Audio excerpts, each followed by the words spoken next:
Chapter 481. Yes, I am despicable. If it was you, you wouldn't be any better. Zishang had to admit that he was such a shameless demon. When Yunjioga had reincarnated, the God Palace had prepared 10 reincarnation stones. He had rushed in first to take the stone and then destroyed the other 9. He wanted to take Yunjioga while he was reincarnating. He was very happy that he had done it. My loyalty to Master can be seen by the sun and the moon. A despicable person like you can't compare. Yuling shouted. Your loyalty is to fight against Lady Goddess? You've really broadened my horizons. Zishang laughed coldly and said proudly, no matter how despicable I am, at least I always listen to her. You, on the other hand, dared to attack the goddess. If this was the God Palace, you would have been skinned and your tendons pulled out. I did not. Yuling screamed. Her resentment exploded and dyed the gray threads of the curse black. Stop talking. Yunjioga couldn't help but pull Zishang. She finally knew why Zishang hadn't come out before. He was a disaster. As soon as he came out, he made Yuling go crazy. Don't worry. I know what I am doing. Zishang patted Yunjioga's hand and then said to Yuling, you say you are loyal to Master, but you can't even give her what she wants. What right do you have to stand next to her? The most important thing to Master is the Sun of Life. Can you afford it? Yuling said with disdain. If you could, you wouldn't be like this. You are wrong. I have already given her the Sun of Life, Zishang said shamelessly. Zishang boasted shamelessly. Not only was Yuling shocked, but even Yunjioga was shocked. Sun of Life? What the hell was that? Was it the egg in her stomach? Impossible. Yuling denied it. Back then, Yunjioga had been obsessed with the Sun of Life. All the elite men of the races had filled up the harem. Yunjioga's status was so high that he couldn't pamper them all. Yuling had taken people to test them and use their life essence to cultivate. But she had never succeeded. That's right. When did I get pregnant? Why didn't I know about it? Yunjioga could not help but send a voice transmission to Zishang. No one knows what the Sun of Life looks like. All they know is that it will crawl out of your stomach. If you say the egg in your stomach is the Sun of Life, no one will doubt it, Zishang replied firmly. You want me to lie to her? Yunjioga was enlightened. Do you have a better idea? Zishang asked. All right. Yunjioga made up his mind. She did not want to fight with Yuling. It would be best if they could settle this peacefully. When he thought of this, Yunjioga decided to join forces with Zishang to lie. She touched her flat belly and said to Yuling, yes, I am pregnant. I don't believe it. Yuling widened her eyes. You can take a look if you don't believe me. Yunjioga bit the bullet and said.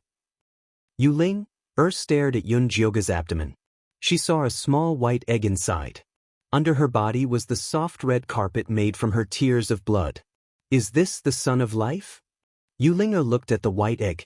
She looked like she was crying and laughing at the same time. She had tried so hard to help Yunjioga achieve something she could not. Zishang had easily succeeded. Everything she had done was so laughable. What obsession? What protection? It had all become a joke. Yuling you should know about the goddess's divination. As long as she is pregnant with the Sun of Life, she will be able to save the world. Now that the goddess has gotten what she wanted, you are stopping her. You are not helping her, you are harming her. Zishang continued to press on. Every word he said hit Yuling heart. So, this is all my fault? Yuling's body flickered between white and black. Yunjioga could not help but feel nervous. Whether or not she could succeed depended on this moment. If Yuling continued to be evil, they would have to fight to the death. That was not something she wanted to see. Just then, Zishang added, Yuling, I know you want to stay and protect the goddess. There is a way to make up for your mistake. What is it? Yuling looked at Zishang. I heard that the spirit race has a secret technique that can transform spirits into protective threads. Zishang said calmly. Zishang. Yunjioga interrupted Zishang. He was going to turn Yuling into dust and scatter her soul. Okay. Yuling nodded and smiled sadly at Yunjioga. Sir, I was wrong this time.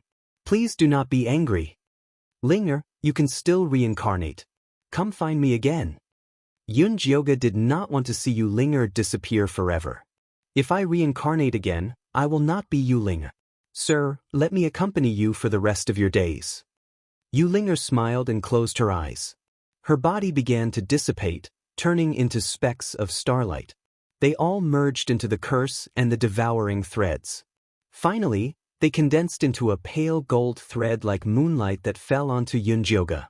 The resentful clouds dissipated. Golden sunlight pierced through the clouds and illuminated the entire 100,000 mountains. The statues of the 5 poison sect fell to the ground, revealing the people with blank faces. Chun Sanyong found her ball of thread lying on the ground. She still did not understand the situation. Wu Lan found the lime on her sister's body falling off and quickly helped her down from the fire.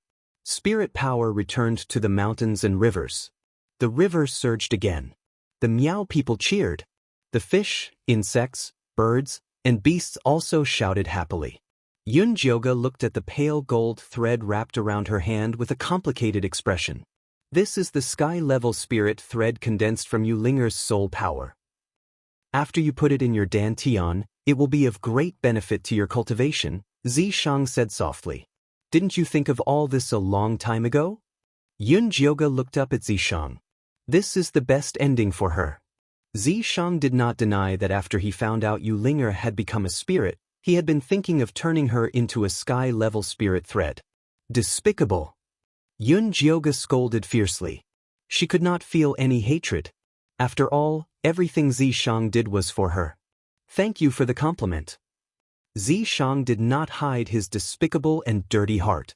As long as he could make Yunjioga stronger, no matter how despicable he was, it would not be too much.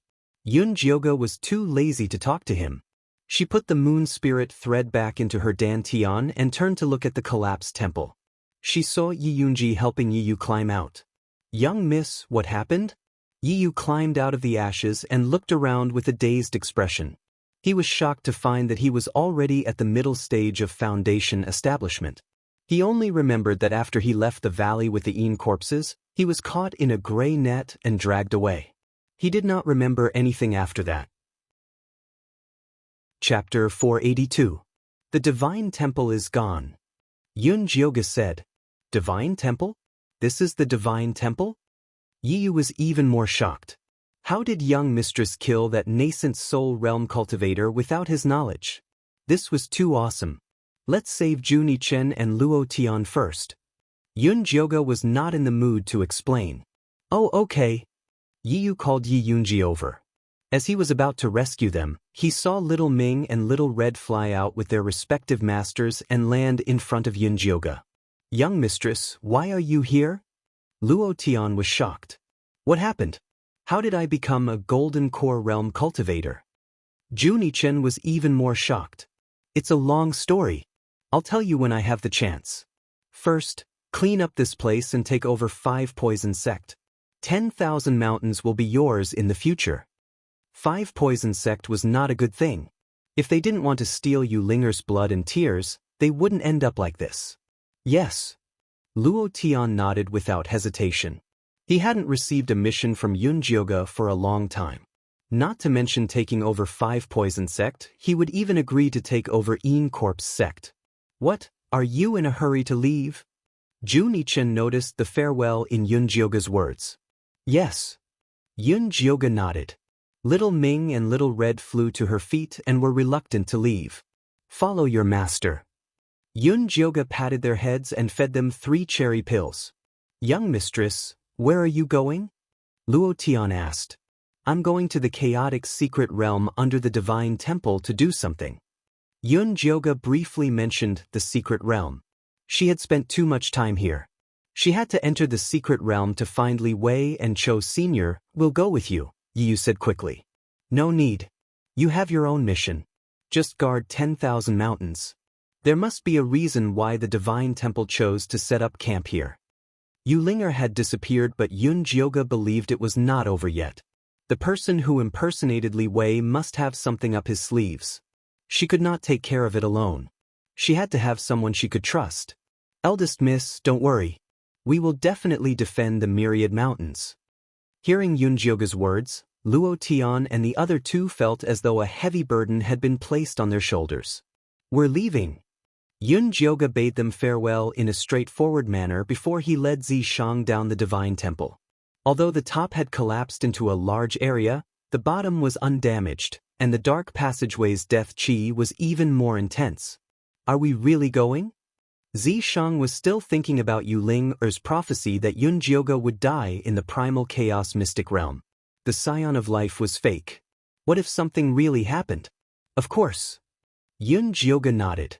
Then, he directed the moon spirit threads to fly into the depths of the phantom.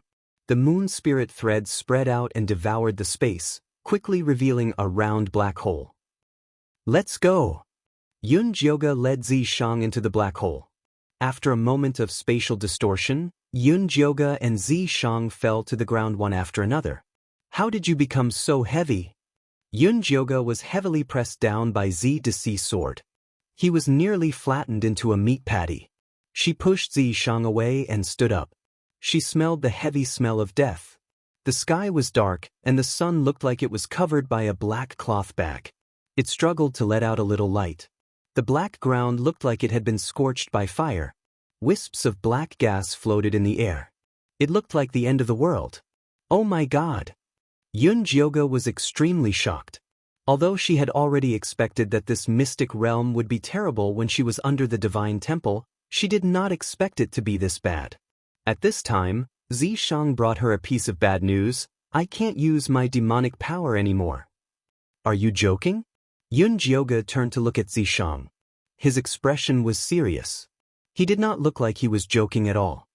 Try and see if you can still use your spiritual power. Zishang asked.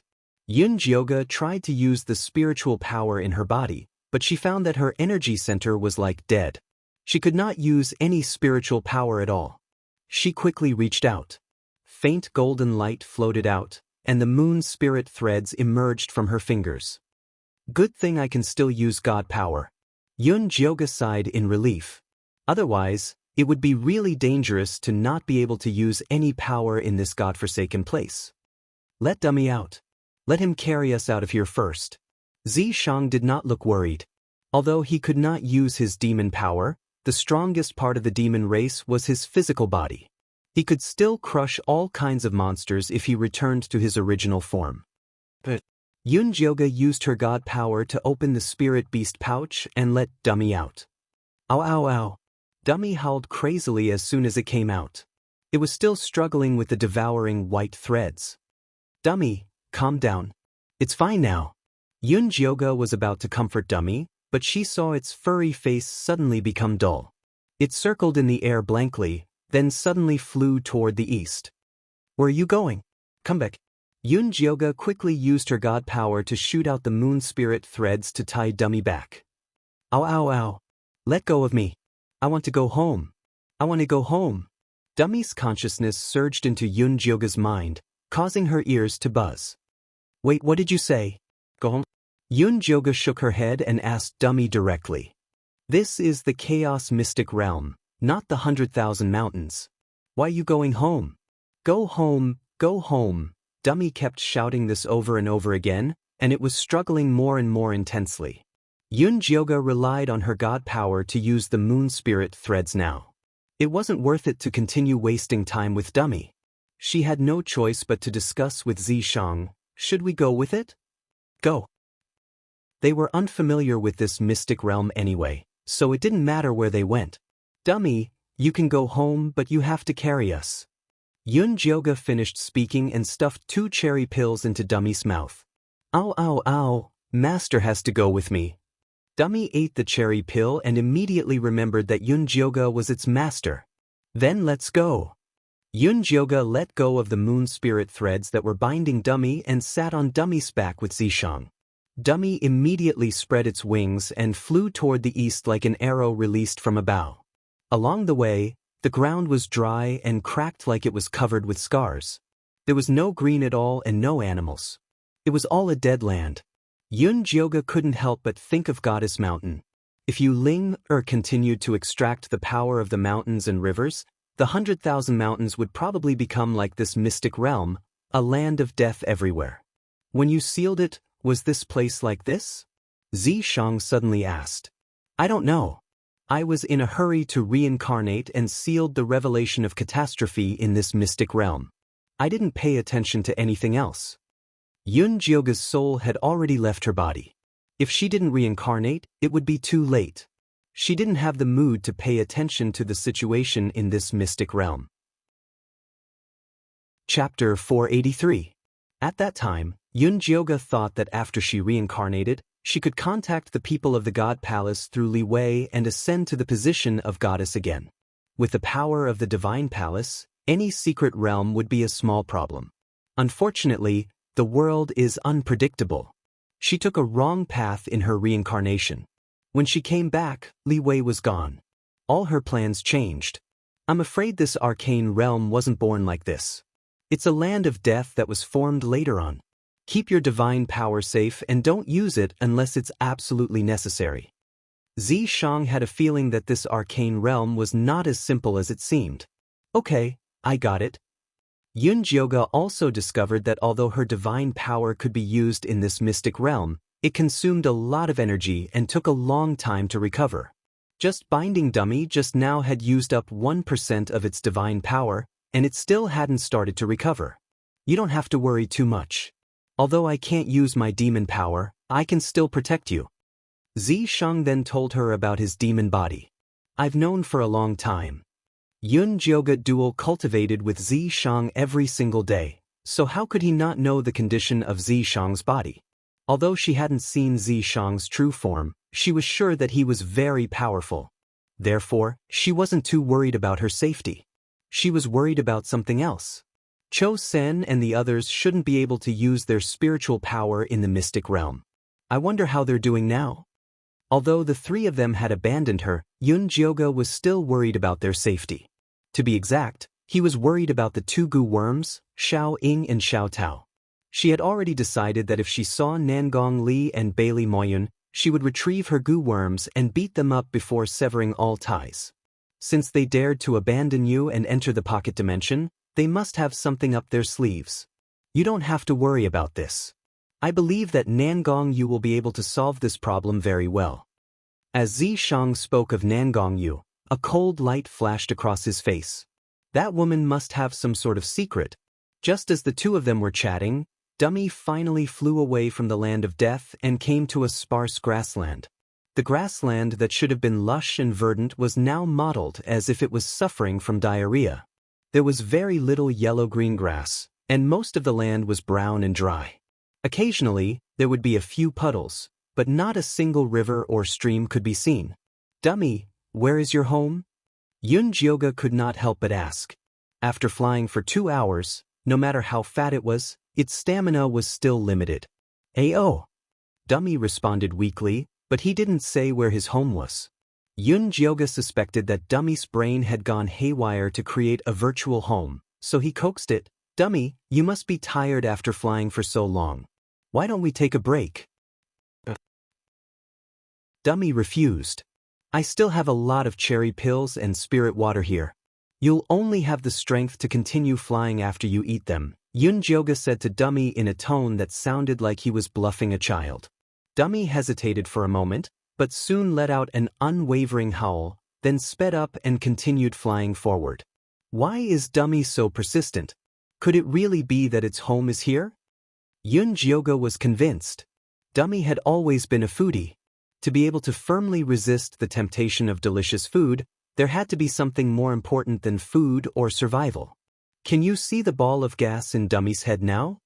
Zishang suddenly asked. Sure. Yun Jioga gathered his divine power between his eyebrows and opened his spirit eye to look at Dummy's head. The strange energy that was originally mixed with gold and ash changed its appearance. The golden light expanded and blocked out all the gray light. However, the gray light was very persistent and stuck to the surroundings. There was no way to get rid of it. Yun Jioga told Zishang what he had seen. Zishang nodded and said, That's right. Dummy should be a native of this Arcana land. For some reason, he ran to the 100,000 mountains. He had a lot of spiritual power outside, so his power was suppressed. He only recovered after returning here. So, As long as we find his family, we'll be able to understand the situation in the Arcana land. To them, this was like a timely rain. Yun Jyoga's spirits were lifted. Dummy's appearance by his side must have been preordained by fate. Yes, but before that, let's let him rest first. Otherwise, he'll die of exhaustion before he can find his home.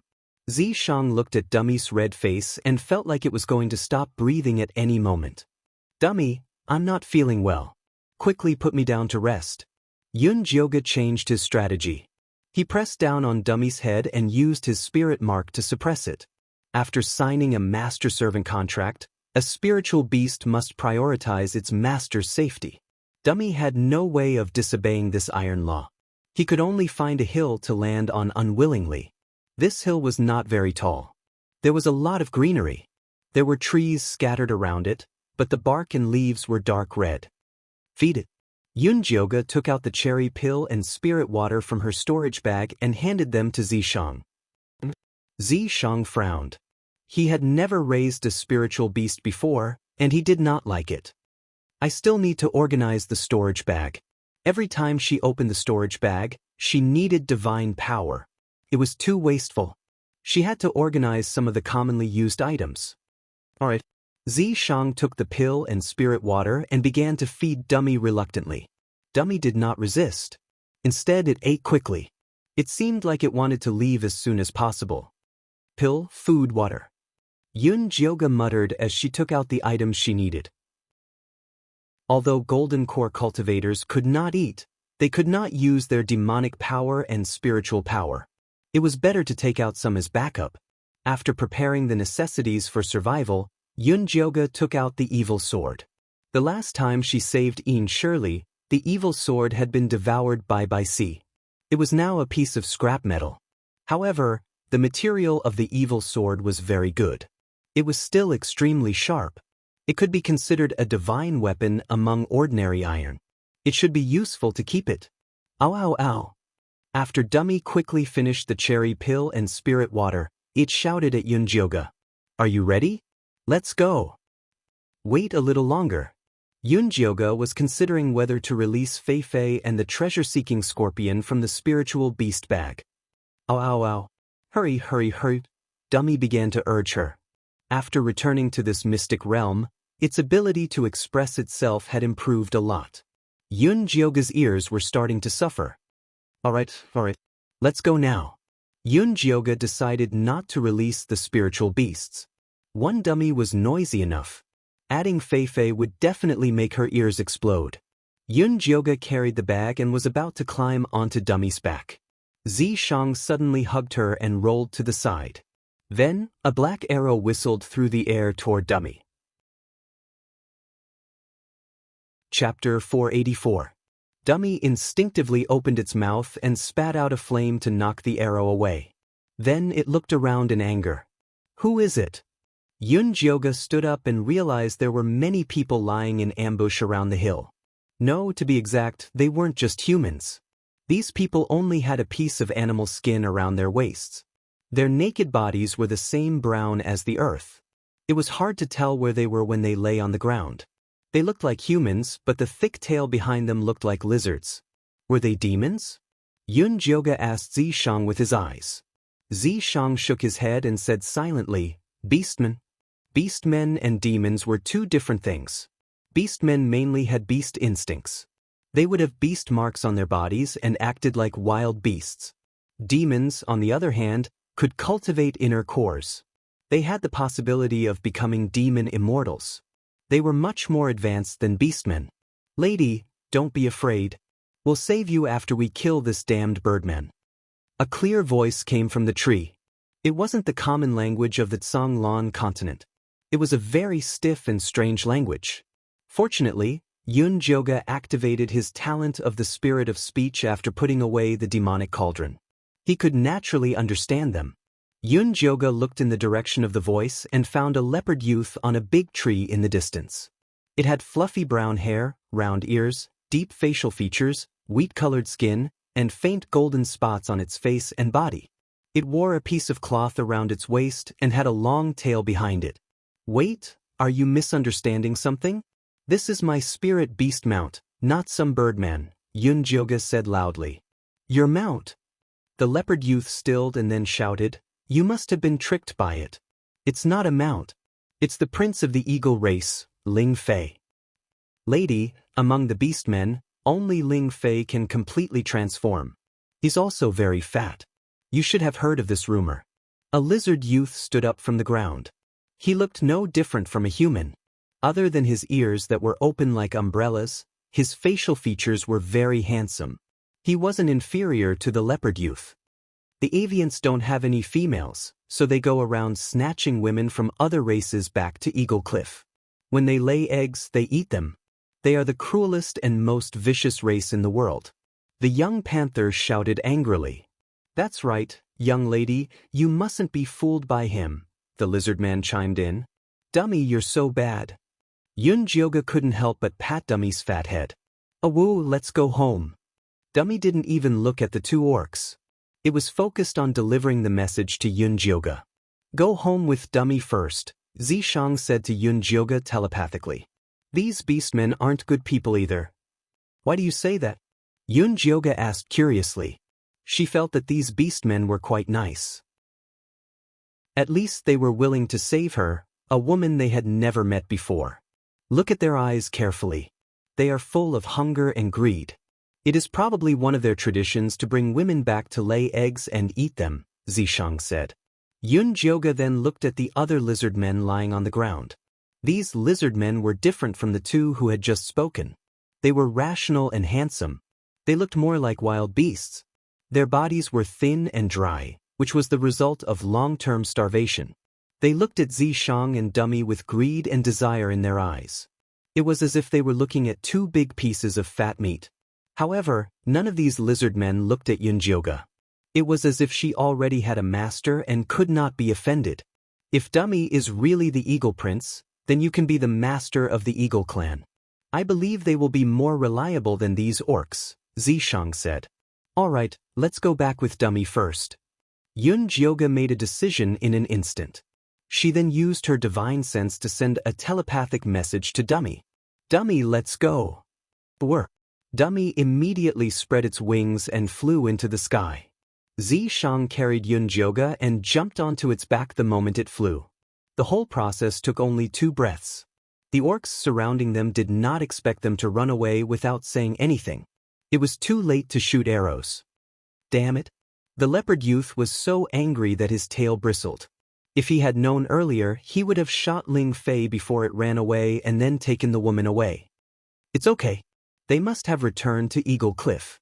Let's go back and report to the goddess first. Then, we'll send people to guard the exit of Eagle Cliff. The lizard man was very calm and spoke in an orderly manner. But in that case, the credit will most likely be divided equally. The leopard youth's face was filled with unwillingness. If they could catch that beautiful woman, the reward would be enough for their 2 tribes to live for a long time. Dividing equally is better than losing our lives. You know the situation now. We can't go to Eagle Cliff. The lizard man sighed. It was worth it to be alive now. Alright. The leopard youngster nodded unwillingly. The Arcana land was full of death aura. There were death swamps everywhere. Even the strongest warrior could not pass through safely. They could only rely on the divine power of the oracle. After the leopard youth and the lizard man finished discussing, they quickly retreated down the hill and left in the opposite direction of Yunjioga. At this time, Yunjioga and Zishang had already arrived near Eagle Cliff on Dummy's back. Dummy didn't know if it was because it was too close to home, but it kept circling in place, unwilling to fly into the black cliff. Why don't we greet them first? Yunjioga asked. Sure. Zishang nodded. Then he took out a stone from somewhere and threw it at the black cliff. With a bang, a hole was smashed in the cliff. Hey, who smashed my nest? A thunderous voice sounded. 2 figures flew out from the originally silent black cliff and blocked Yunjioga and Zishang from the front and back. Yunjioga looked at the 2 orcs in front of him, who were flapping their wings and holding spears. He felt that the leopard youth was right. They were indeed birdmen. It's a big beauty. The leader was a big man with a messy beard. The wings on his back were golden with blue patterns. When he saw Yunjioga, he immediately said in surprise, "This big beauty is mine." As they wait, a fair-skinned birdman with long eyebrows and thin eyes, who looked more like a military counselor, pulled him back. He pointed hesitantly at dummy at Yunjioga's feet and said, "Is this dummy His Highness Ling Fei? Prince Ling Fei?" Zhe was stunned and carefully looked at dummy. In the end, he said in shock, "It's really His Highness Ling Fei. His Highness is so awesome. After disappearing for so long, he could still kidnap a beautiful girl back." His words were full of admiration. Chapter 485. He decisively pulled Zhe to the side and looked at Yunjioga vigilantly. "I wonder which race this girl is from and where did you find His Highness? You don't need to know which race I am from. All you need to know is that I have signed a master-servant contract with His Highness." Yunjioga was testing their attitude towards dummy. "Impossible!" Zhe yelled. "How could His Highness sign a master-servant contract with someone else? That's impossible." The military advisor wasn't as excited as Zhe. He looked at His Highness and noticed that his eyes were dull. He was clearly not in a normal state. "Lady, why don't we go into Eagle Cliff?" The military advisor invited Yunjioga sincerely. "Your prince doesn't seem to want to go in." Yunjioga patted Dummy's head and asked if he wanted to fly to Eagle Cliff. Dummy shook his head decisively and flew in the other direction. The military advisor and Zhe immediately followed. Dummy flew to a wide cliff not far away, and then landed comfortably in a large round nest. The big nest was covered with a thick layer of smooth white stones. There was even yellow hay on top of it. It looked very comfortable. His Highness made this nest himself. He likes to sleep in it. Zhe looked at Dummy, who was lying in the nest with his eyes closed. He was certain that this was their heartless prince. The military advisor looked at His Highness and smiled at Yunjioga. "I'm Ajun, nicknamed Military Advisor. What's your name, lady?" "What's your name?" "My surname is Yun. This is my guard, Yizi." Yunjioga gave a simple introduction. "Oh, so it's Lady Yun and Brother Yizi." The military advisor nodded politely. "Yun, do we have the Cloud tribe here?" Zhe looked Yunjioga up and down strangely and pointed at Zishang. "This brother doesn't look like he's from the Yi tribe." "Shut up. No one will think you're mute if you don't speak." The military advisor glared at Zhe. The tower-like Zhe didn't dare make a sound. He shrank to the side and looked very stupid. "Miss Yun, how did you find our Royal Highness and how did you sign a contract with him?" The military advisor continued to ask.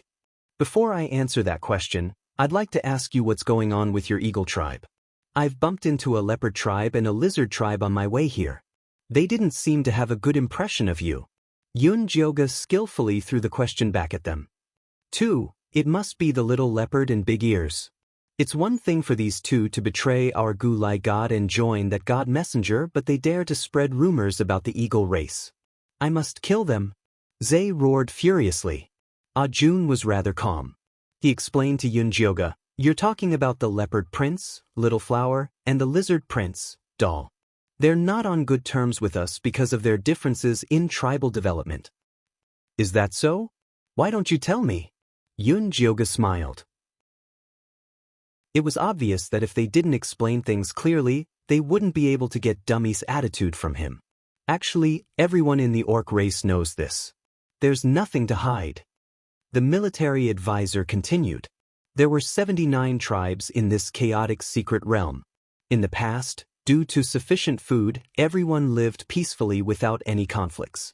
Until more than a decade ago, a black death chi rain suddenly appeared in the secret realm. Those who were drenched by the black rain would quickly lose their lives. Then, the mountains and rivers were polluted. The grasslands became dead. Large amounts of herbivores died. There was less and less food. The competition became more and more intense. Battles kept happening. "Wait, tell me precisely more than a decade ago?" Yunjioga remembered that when Li Wei left the Thunder Nation, it was 18 years ago. "I think it was 18 years ago. Is there a problem?" The military advisor looked at Yunjioga suspiciously. "No problem, you can continue." Yunjioga shook his head. At that time, Li Wei was probably being hunted by Cho Sen and the others. Did it have something to do with this black chi rain? Yes, because the eagle race can fly, we are better off than the other races. That's why they often come to us for help. However, our abilities are limited. Gradually, there were conflicts, and our relationship worsened. Although the military advisor said it simply, Yun Jioga knew that the conflict must have been very intense. However, she didn't care about that. She was more concerned about how Dummy got out of the secret realm. A month ago, a black whirlpool suddenly appeared in the sky. Prince Ling Fei flew into it when we weren't paying attention. In the end, he never returned. The whirlpool also disappeared. The military advisor couldn't help but sigh. At that time, the eagle race was worried sick. They couldn't find the prince anywhere. In the end, they spent a lot of money to find the best elder in the turtle tribe who was good at divination. The elders said that the prince was no longer in their world. They thought that the prince was dead. They didn't expect the prince to suddenly return. He even brought back 2 outsiders who didn't look like local orcs. A month ago was the time when Nangong Yu brought Cho Sen and the others into the secret realm. That hole was probably a spatial crack left behind when they came in. Dummy, that idiot, was really bold. He actually dared to barge in like that. It would be lucky if he became an idiot. Yun Jioga helplessly looked at Dummy, who was squinting his eyes and lying comfortably on the nest. If he didn't meet her, this fatty would probably live the rest of his life in the outside world. Miss Yun, we're done talking. It's your turn, the military advisor said. You should have already noticed that we aren't from this secret realm. Actually, we came in from the 100,000 mountains outside. Your prince must have injured his brain when he passed through the barrier space. He has already regressed to the instincts of a beast. Yun Jioga tapped her temple. The tunnel that Dummy found was probably just a spatial crack. He was already very lucky that he only became an idiot after passing through it. Miss Yun, do you have a way to help our prince regain his consciousness? The military advisor asked nervously. The prince was very important to them. An idiot couldn't possibly survive in the chaos secret realm. I can only try, but I can't guarantee anything. Although Dummy was much better after returning to the chaos secret realm, Yun Jioga didn't dare to guarantee anything. Miss Yun, as long as you can save our prince, the eagle race is willing to be loyal to you, the military advisor said seriously. Hey, Jun, if Elder Bai hears this, he will definitely beat you to death, Zhe quickly yelled. The eagle race had been free for so many years and had never been loyal to anyone. Even in times of difficulty, they didn't yield. Now that they suddenly found a random master, wouldn't they become a joke to the other orcs? Chapter 486. I will only persuade Elder Bai. You don't have to worry about that. Advisor Jung glared at Aze. The people in the primal chaos secret realm had all gone to that divine messenger. If they didn't find someone to rely on, they would be destroyed sooner or later. Since this woman could sign a master-servant contract with the prince, she definitely wasn't a simple character. They would seek refuge with her first. If that didn't work, it wouldn't be too late to betray them. Up to you. Elder Bai is your grandpa. He'll believe whatever you say. Aze surrendered. Doesn't the Eagle clan have a clan leader? Yun Jioga could tell that Elder Bai was in charge of the Eagle clan. This was different from what she expected.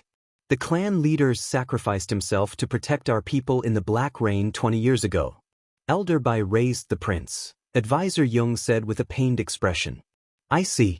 Then I'll have to properly greet this Elder Bai. Yun Jioga originally thought she could build a good relationship with the clan leader with Dummy's identity. Now that it was Elder Bai, she had to reconsider. If Elder Bai didn't want to say anything, she would just leave. Elder Bai also really wants to see you and the prince. Please come with me. Advisor Jung stood up and looked at Dummy. Dummy, go see your Elder Bai. Yun Jioga patted Dummy's head. Dummy reluctantly got up from its nest and carried Yun Jioga and Zi Shang back to Eagle Cliff. There were birdmen of all sizes standing at Eagle Cliff. They were very happy to see their prince return. They all cried out in joy. A white-haired birdman stood in the cave and waved at them. That was probably Elder Bai. He was skinny and had dark skin. The wrinkles on his face looked like they were carved by knives, but his eyes were clear and shining with intelligence. His wings had turned snowy. That was the color of an old man. Dummy automatically flew over to the birdman and studied him. His eyes flashed with familiarity and confusion. "Your Highness, I warned you again and again not to go near that black hole. Why didn't you listen?" Elder Bai reprimanded Dummy the moment he saw him. "Roar, roar, roar." An angry expression appeared on Dummy's chubby face. Then, it jumped onto Elder Bai's nest and put on a look that said, "A dead bird is not afraid of boiling water." Elder Bai pointed at Dummy's head in exasperation. "I'll deal with you later." He then looked at Yunjioga. "Elder Bai, this is Miss Yun and her bodyguard, Brother Yizi. Miss Yun has already signed a master-servant contract with His Highness Ling Fei. She will do her best to help us treat His Highness." Military counselor's simple words contained many meanings. Elder Bai understood immediately. He looked kindly at Yunjioga and smiled. "Miss Yun, since you are His Highness Ling Fei's master, you are equivalent to the Cliff Master of Eagle Cliff. I welcome you on behalf of Eagle Cliff." Elder Bai is too polite. Yunjioga hadn't expected that he would be able to subdue Eagle Cliff's beastmen so easily. "Miss Yun, since you have accepted the position of Cliff Master, please help us get out of this predicament." Elder Bai tearfully spoke of Eagle Cliff's difficulties. During the 20 years of the Black Rain, although the Eagle clan relied on their flying ability to obtain food more easily than the other clans, because they often flew in the sky, they came into contact with a lot of death aura. The lifespan of the Eagle clan was getting shorter and shorter. They used to live up to 100 years old, but now they were at most 80 years old, and it was still decreasing. However, this wasn't the main point. The main point was that the Eagle clan's birth rate was getting worse. Even if they were born, they would be very weak. Many would die before they were 10 years old. "Cliff Master, please help us think of a way. Otherwise, our Eagle clan will be destroyed." Elder Bai looked at Yunjioga with anticipation. "I see." Yunjioga was relieved to hear Elder Bai's words. If the Eagle clan really treated her as their master without any grudge, she would probably be on tenterhooks. Now that she had a favor to ask, she felt more at ease. She said, "Take me to see the children first." Elder Bai quickly nodded and flew forward personally. "What about His Highness Ling Fei?" Zhe looked at Dummy, who was starting to fall asleep again in Elder Bai's nest. "His Highness is plump and strong, so there won't be any problems in the short term. Let's wait until Miss Yun is free, in case he wakes up and comes looking for trouble again." Elder Bai only glanced at Dummy indifferently, looking as if it was good that Dummy was not dead. Zhe thought about it and couldn't help but nod. Elder Bai was right. His Highness had been full of energy since he was young and had caused countless troubles. It was best to let him rest for a while. "Miss Yun, this is our nursery. The children inside are all problematic." Elder Bai brought Yunjioga to a large hole on the side of the cliff. There were 7 to 8 children around 5 or 6 years old lying inside. They were all sallow and emaciated. The feathers on their wings were sparse. They looked like little chickens that had the plague. Seeing Yunjioga walk forward, the little chicks all looked up at her and then drooped down weakly as though they didn't even have the strength to speak. Yunjioga walked in front of the youngest child. This child was about 4 years old. He was all skin and bones. His wings were pitifully small and drooped behind him like decoration. A pair of big blue eyes stared at Yunjioga. He was very cute. "Good child, what's your name?" Yunjioga asked softly. "Shui." The birdman, Shui, replied softly. "Shui, can you show me your hand?" Yunjioga's voice became even softer. Shui obediently stretched out his slender arm. Yunjioga began to feel Shui's pulse. Then, she carefully looked at all the children and frowned. There was indeed some dead air in these children's bodies, but the most serious was a trace of gray air. That strange gray air was very similar to the one in Dummy's brain. It filled the children's organs and inhibited their development. This gray air spread so evenly. It should be formed naturally. If it was the day after, it would have accumulated in a fixed place like Dummy. Speaking of congenital, it could only be brought out of the womb. Miss Yun, do you see anything? Can we children still be saved? Elderby stared at her and asked hopefully. These children have some congenital deficiencies. It should be a problem brought out of the womb. Where are their parents? I have something to ask them. Yun Jyoga planned to investigate before telling the eagle people about the gray air. Wait a moment. Elderby turned and ordered Aze, call a Hui over. Aze immediately flapped his wings and left the cave, flying towards the other side of the cliff. Chapter 487. Aze quickly brought in a tall, skinny, gray-winged, middle-aged birdman.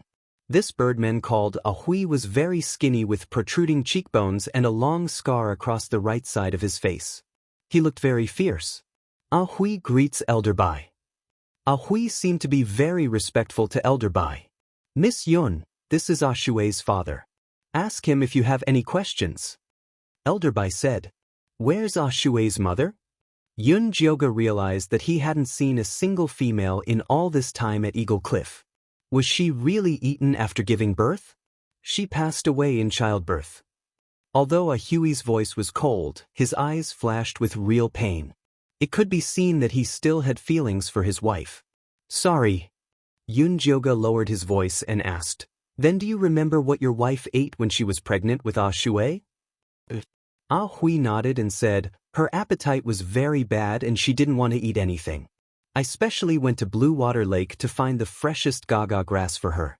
Later on, her appetite gradually improved. She ate mountain spiders, bamboo rats, long snakes with us. The number was as clear as ash.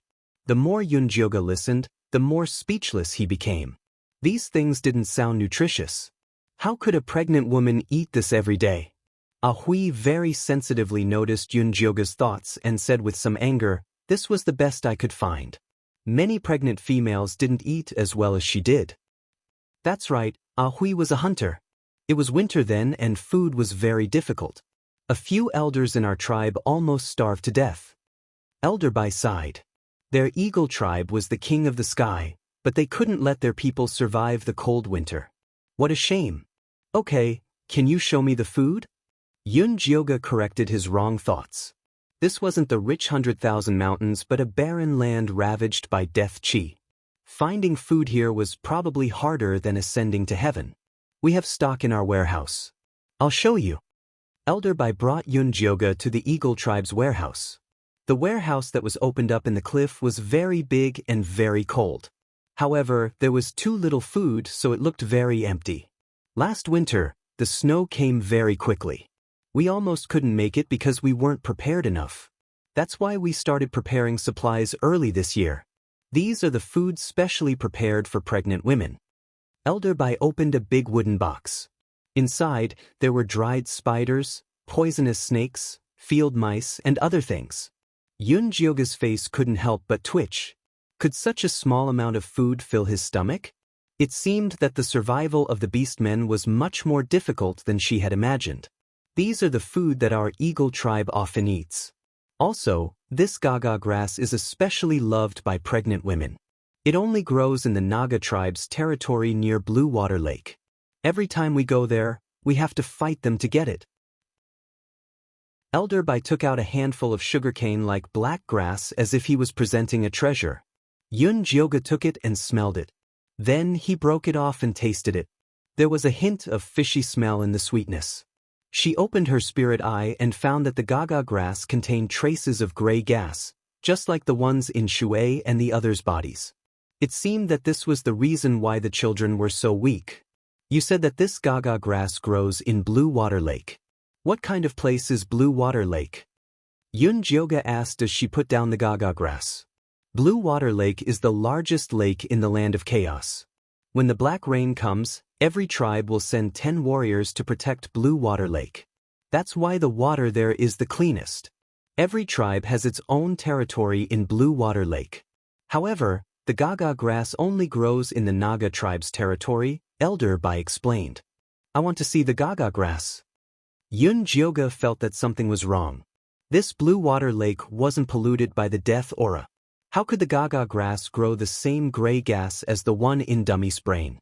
Yoon felt that she had already found some clues. As long as she continued to investigate, she would find out the truth. You want to see the gaga grass? Elder Bai was a little surprised, but he quickly made a decision. Alright, but you'll have to wait for a while. The warriors are still out hunting and haven't returned yet. Tomorrow, I'll send 10 warriors to escort you there. There's no need. Dummy can send me there. The eagles that Yoon met today were all skinny and looked very weak. It was better to bring Dummy there. Miss Yun, the Naga tribe is not only strong, but they also have weapons from the god's messenger. No matter how strong the prince is, I'm afraid he won't be able to protect you too. It wasn't that Elder Bai looked down on Yoon and her guards, but he knew that outsiders couldn't use divine powers in this mystic realm. This was also the reason why he dared to lead the Eagle tribe to swear loyalty to Yoon. They could turn against her at any time without any pressure.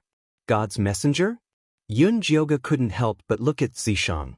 She remembered that she didn't send any god's messenger. Even Li Wei was only a reincarnated god guard. Zishang was also confused. However, he couldn't use his demon powers, so he couldn't secretly communicate with Yoon.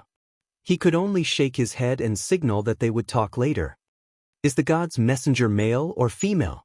What does she do? Is there anything special about her? Yoon asked Elder Bai. The god's messenger is a beautiful young lady. She came to our chaotic mystic realm a month ago. Not only can she use divine power, but she also brought a lot of food, weapons, and equipment. As long as you're loyal to her, you'll receive help.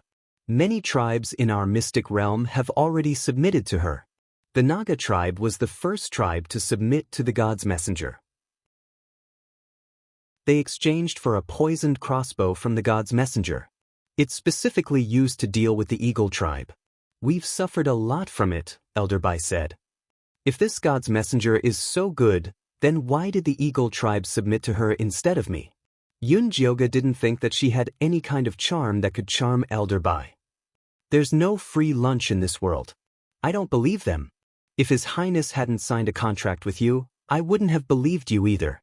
Elder Bai revealed a wise smile. The prince was now an idiot. Even if he was powerful, he was still easily bullied and humiliated. However, he ate well and trusted Yoon. He knew that he was living a good life. He believed that a person who was good to his stupid mount couldn't be that bad. All right. Since the Naga tribe is so powerful, then I have to meet them. Don't worry, I have a way to deal with them. Yoon guessed that this god's messenger was Nangong Yu. Sure enough, this woman had come prepared. Yoon wondered what kind of weapons she had provided the Naga race would look like. Chapter 488. Miss Yun, I can't agree. I can't watch you risk your life. Elder Bai wouldn't agree. Yoon was the only hope of the Eagle race. He was more important than his own life. Due to the unreliable dummies demonstration, Yoon became an impulsive and unreliable person in Elder Bai's mind. Elder Bai, I'm confident if I dare to go. To be honest, this guard of mine is also from the Naga race. I won't be in danger with him. Yoon looked at Zishang. Now's your chance to shine. When this guy first appeared, he was pretending to be a snake. Don't be a coward. Brother Yi is from the Naga race? Elder Bai didn't believe it. The Naga had scales on their faces and hands, and this man whose face could not be seen clearly was too clean. I'm from the black snake race. Zishang cooperated. Black scales grew on his cheeks and soon covered his entire body. The scales were so shiny that they looked like they were made of gemstones. They were dazzlingly beautiful, like the most beautiful artwork that would shatter with one touch. Zishang saw that Elder Bai's eyes were filled with suspicion, so he punched the wall. Rubble cracked and dust flew. A huge hole appeared in the wall. Do you believe me now? Zishang looked like he was going to punch a hole through if he didn't believe him. Elder Bai nodded. Yes, I believe you. Warrior Yi is strong indeed. With you protecting Miss Yun, she'll be fine. Then let's go to Blue Water Lake now. By the way, does Dummy know the way? Yoon asked. With Dummy's muddle-headed brain, he didn't want them to carry him into the ditch. I'll let Aze and Ajun go with you. They often go to Blue Water Lake and are the most experienced. These two were Elder Bai's most trusted subordinates. He usually didn't want to send them out. But this was a special situation. With them guarding Yunjioga, he was more assured. Yunjioga nodded and followed Elder Bai out of the storage room. He saw Dummy squatting at the door and staring at them in confusion. There were two red-skin trees with a huge cowhide rope tied between them. Aze and Advisor June were introducing the environment of Eagle Cliff and the troublesome things he had done in the past. Your Highness, that's the slingshot you made. As long as you put a stone on it, it can fly very far. Back then, when the other tribes wanted to attack our Eagle Cliff, this thing helped a lot. Although Elder Bai scolds you all day long, he's actually very proud of you. The military counselor turned around and asked Elder Bai. Right? My ass. This brat causes trouble every day. If he could just stop a little, I could live for a few more years. Although Elder Bai's tone was harsh, his eyes were very kind. It was obvious that he loved Dummy very much. Ayo, ayo, ayo. Bullshit, bullshit. Dummy started howling like a beast, but other than Yun, no. Yun. The Elder Bai could not help but sigh when he saw Dummy like this. Yunt Yun, Tiyun, Yun Shao Mingt, Ti, Prince Yun Yun, Ti Du Say, Yun, and Yun He Ti. Miss Yun, please save His Highness, Elder Bai begged. Don't worry, Elder Bai. I'll do my best. Yunjioga nodded. Dummy is my mount, but I've always treated him as one of my own. Even if he wakes up and wants to stay at Eagle Cliff, I'll let him go. Yunjioga had always been very lenient with his spirit beasts. Miss Yun, you're such a good person. Elder Bai had been worried that Yunjioga wouldn't save him in order to restrain the prince. Hearing this, he realized he was being too petty. Good people don't live long. That's not a compliment. Yunjioga smiled and patted Dummy's head. Dummy, do you know how to get to Blue Water Lake? Oh. Blue Water Lake? Could it be eaten? Dummy tilted his head and looked at Yunjioga. There's a type of black, fragrant, and sweet grass there. It's planted in the territory of the Nagas, Yunjioga explained. Oh. I know where to find tasty grass. Dummy nodded immediately. Aze, Ajun, accompany Miss Yun and Warrior Yi to Blue Water Lake to find the Gaga grass. You must protect Miss Yun, Elder Bai ordered. Yes. Aze and Ajun didn't understand but nodded without hesitation. Then, Yunjioga and Zishang sat on Dummy's back and flew towards Eagle Cliff. Along the way, they encountered many returning eagles. They were all skinny, and the food they carried in their hands was very little. Don't you have any females here? Yunjioga couldn't help but ask. Why not? You really believe what Little Blossom and Big Ear said? Aze pointed at a few caves and said, We don't have females. We marry them from outside. They can't fly, so they can only stay in the caves. They rarely come out. Yunjioga followed Aze's gaze and saw a few females. One of them had a very long face. It was probably a horse. One had bull horns and was very tall. It was probably a bull. She even saw a girl from the rabbit tribe. She had long black hair, long soft ears, and red eyes. She was petite and cute. She was waiting at the entrance of the cave for her partner to return. A young eagle carried a large bundle of grass and carrots and flew towards her. They looked good. At least, they were much better than the eagles flying in the sky. Of course, our eagle race treats our females very well. Agu saved that rabbit race chick from the swamp of death. He goes out every day to find food for his partner before starting to hunt, Aze said proudly. Looks like I misunderstood you before. Yunjioga was a little ashamed. He was definitely a good male to save food for his wife and children. It's fine. As long as the misunderstanding is cleared up. Miss Yun, you must find a partner like this in the future. Our prince is a little unreliable, but he's very capable. He can always find a lot of food. He's also the only orc in our secret realm that can completely transform. Even Elder Bai said he's a child favored by the gods. Aze kept promoting how brave and powerful his prince was. I believe that. Yunjioga stroked Dummy's messy hair. As a foodie, Finding food was his instinct. Being her mount, wasn't that the same as being favored by the gods? Ow ow ow. Dummy seemed to know that everyone was praising him. He shouted a few times in high spirits and sped up. Chapter 489. Prince, wait, don't fly so fast. Zay and Jun chased after Dummy with all their might, but they ended up eating its farts the whole way. By the time they reached Blue Water Lake, they were exhausted. This is Blue Water Lake? Yun-jyoga looked down from above and saw a beautiful blue lake embedded in the gray land. In the east, where the water was dense, a group of skinny elk was vigilantly drinking water by the side of the lake. In the shallow part of the lake, a human-shaped, snake-tailed orc was hiding in the water, trying to approach them. But these elk were extremely vigilant. When they realized something was wrong, they turned and ran. The naga swam out of the water dejectedly, but it was impossible to chase them. Stupid nagas, they only deserve to eat the small fish in the lake. They want to catch such big prey? Wishful thinking, Zay said with a look of disdain. It was obvious he had a deep grudge against the nagas. Isn't there enough fish in the lake for them to eat? Why do they want to hunt these elk? This was too difficult. After the black rain, the fish in Blue Water Lake also began to die out. Only the water grass is left. Zay sighed, but he didn't seem to be gloating. The decrease in food was a disaster for the entire secret realm. Don't the nagas have crossbows? Why don't they use them for hunting? If crossbows could be used to shoot from afar, the elk wouldn't be able to escape no matter how vigilant they were. Those weapons are poisonous. Even if they kill the prey, they won't be able to eat it again, the military advisor interrupted. What's the point of trading if they can't hunt? Yun-jyoga didn't think the nagas were stupid. To fight us orcs. The military advisor's thin lips revealed a sarcastic smile. That god emissary doesn't really want to help our beastmen race.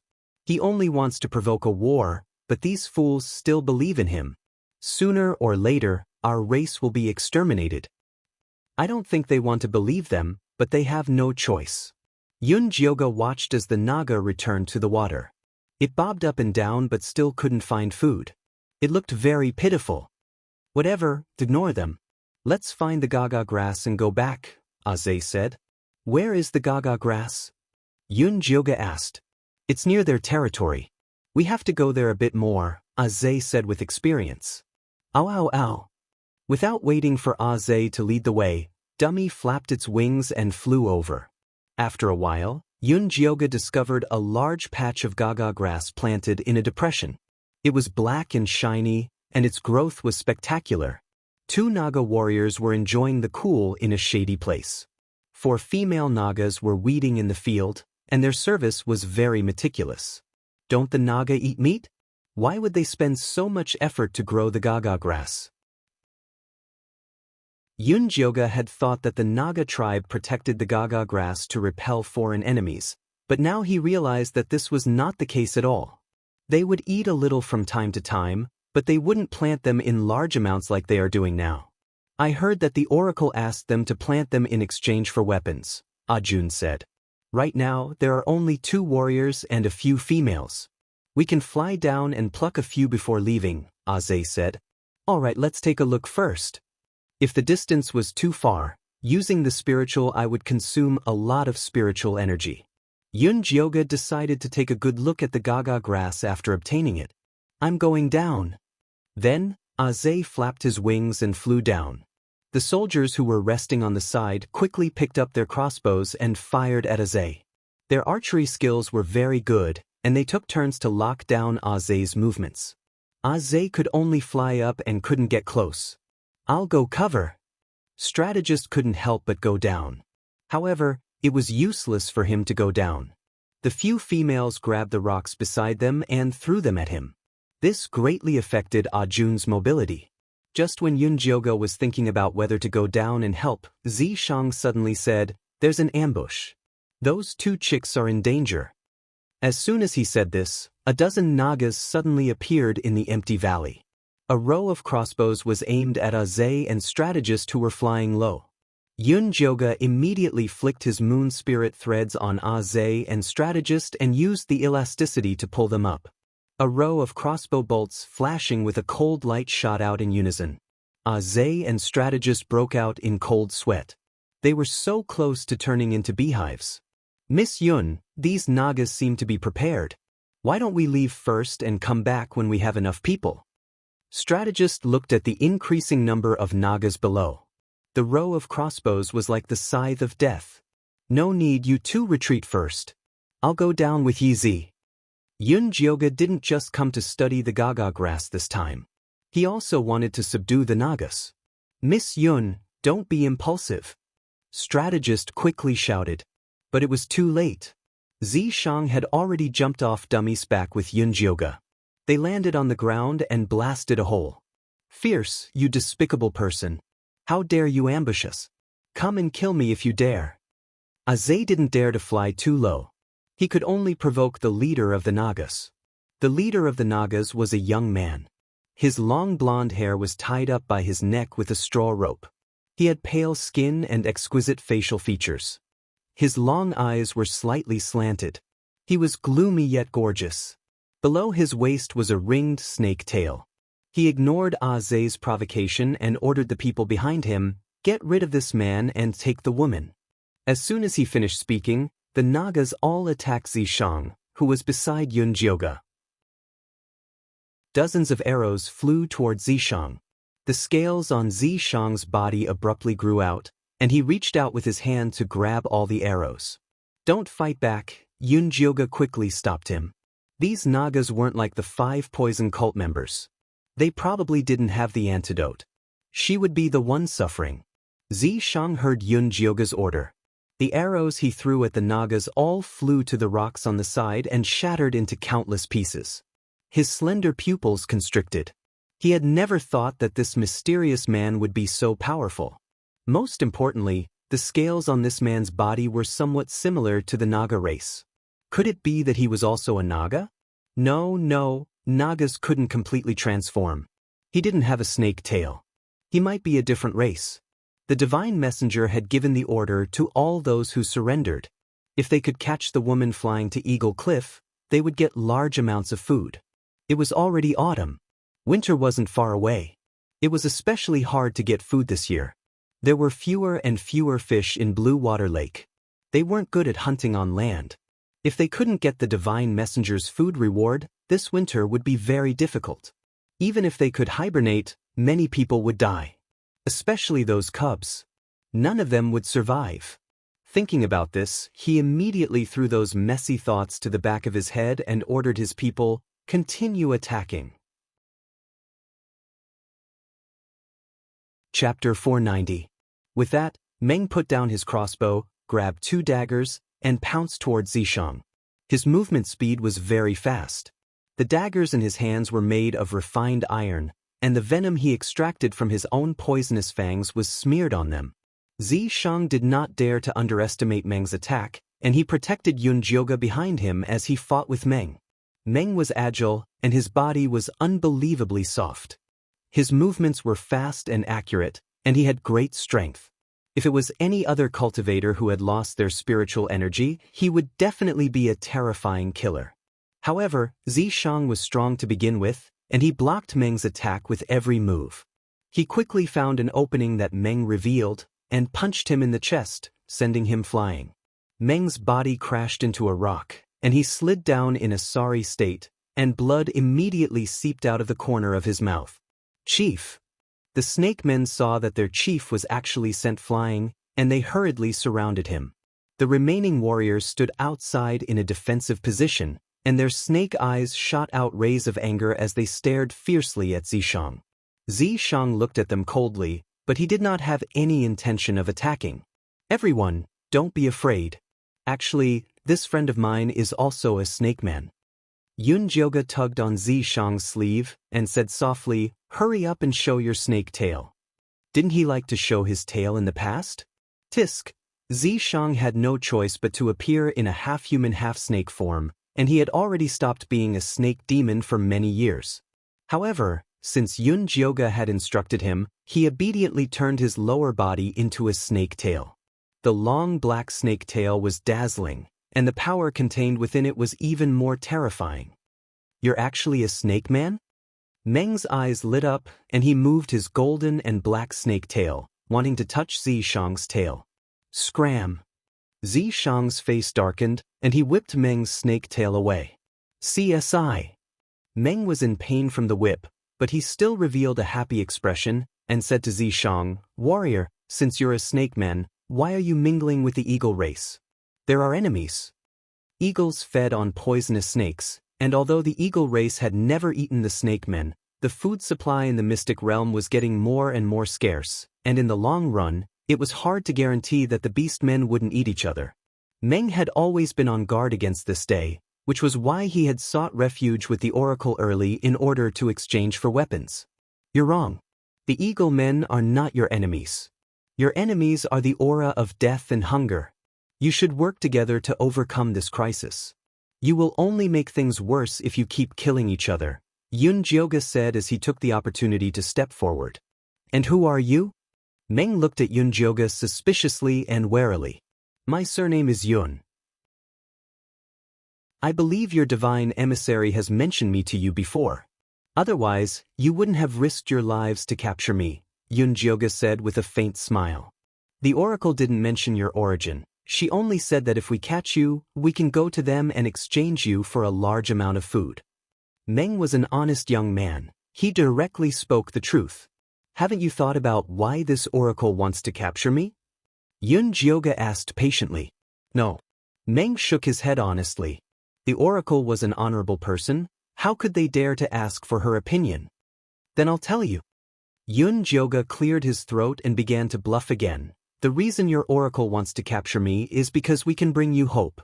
For example, your most important food." "Really? You have food on you?" Meng's eyes widened. The people behind him also became restless. "Lady Yun, our eagle men pledged loyalty to you first. If you have food, you have to give it to us first," Aze immediately yelled.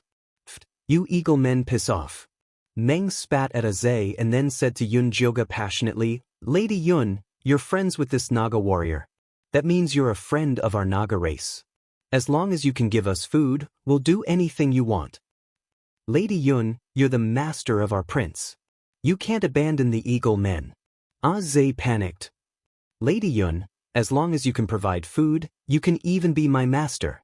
Meng was even more desperate than Aze. "Stop, stop, stop." Yun Jioga quickly stopped the two and said, "Your two tribes will get enough food. I promise."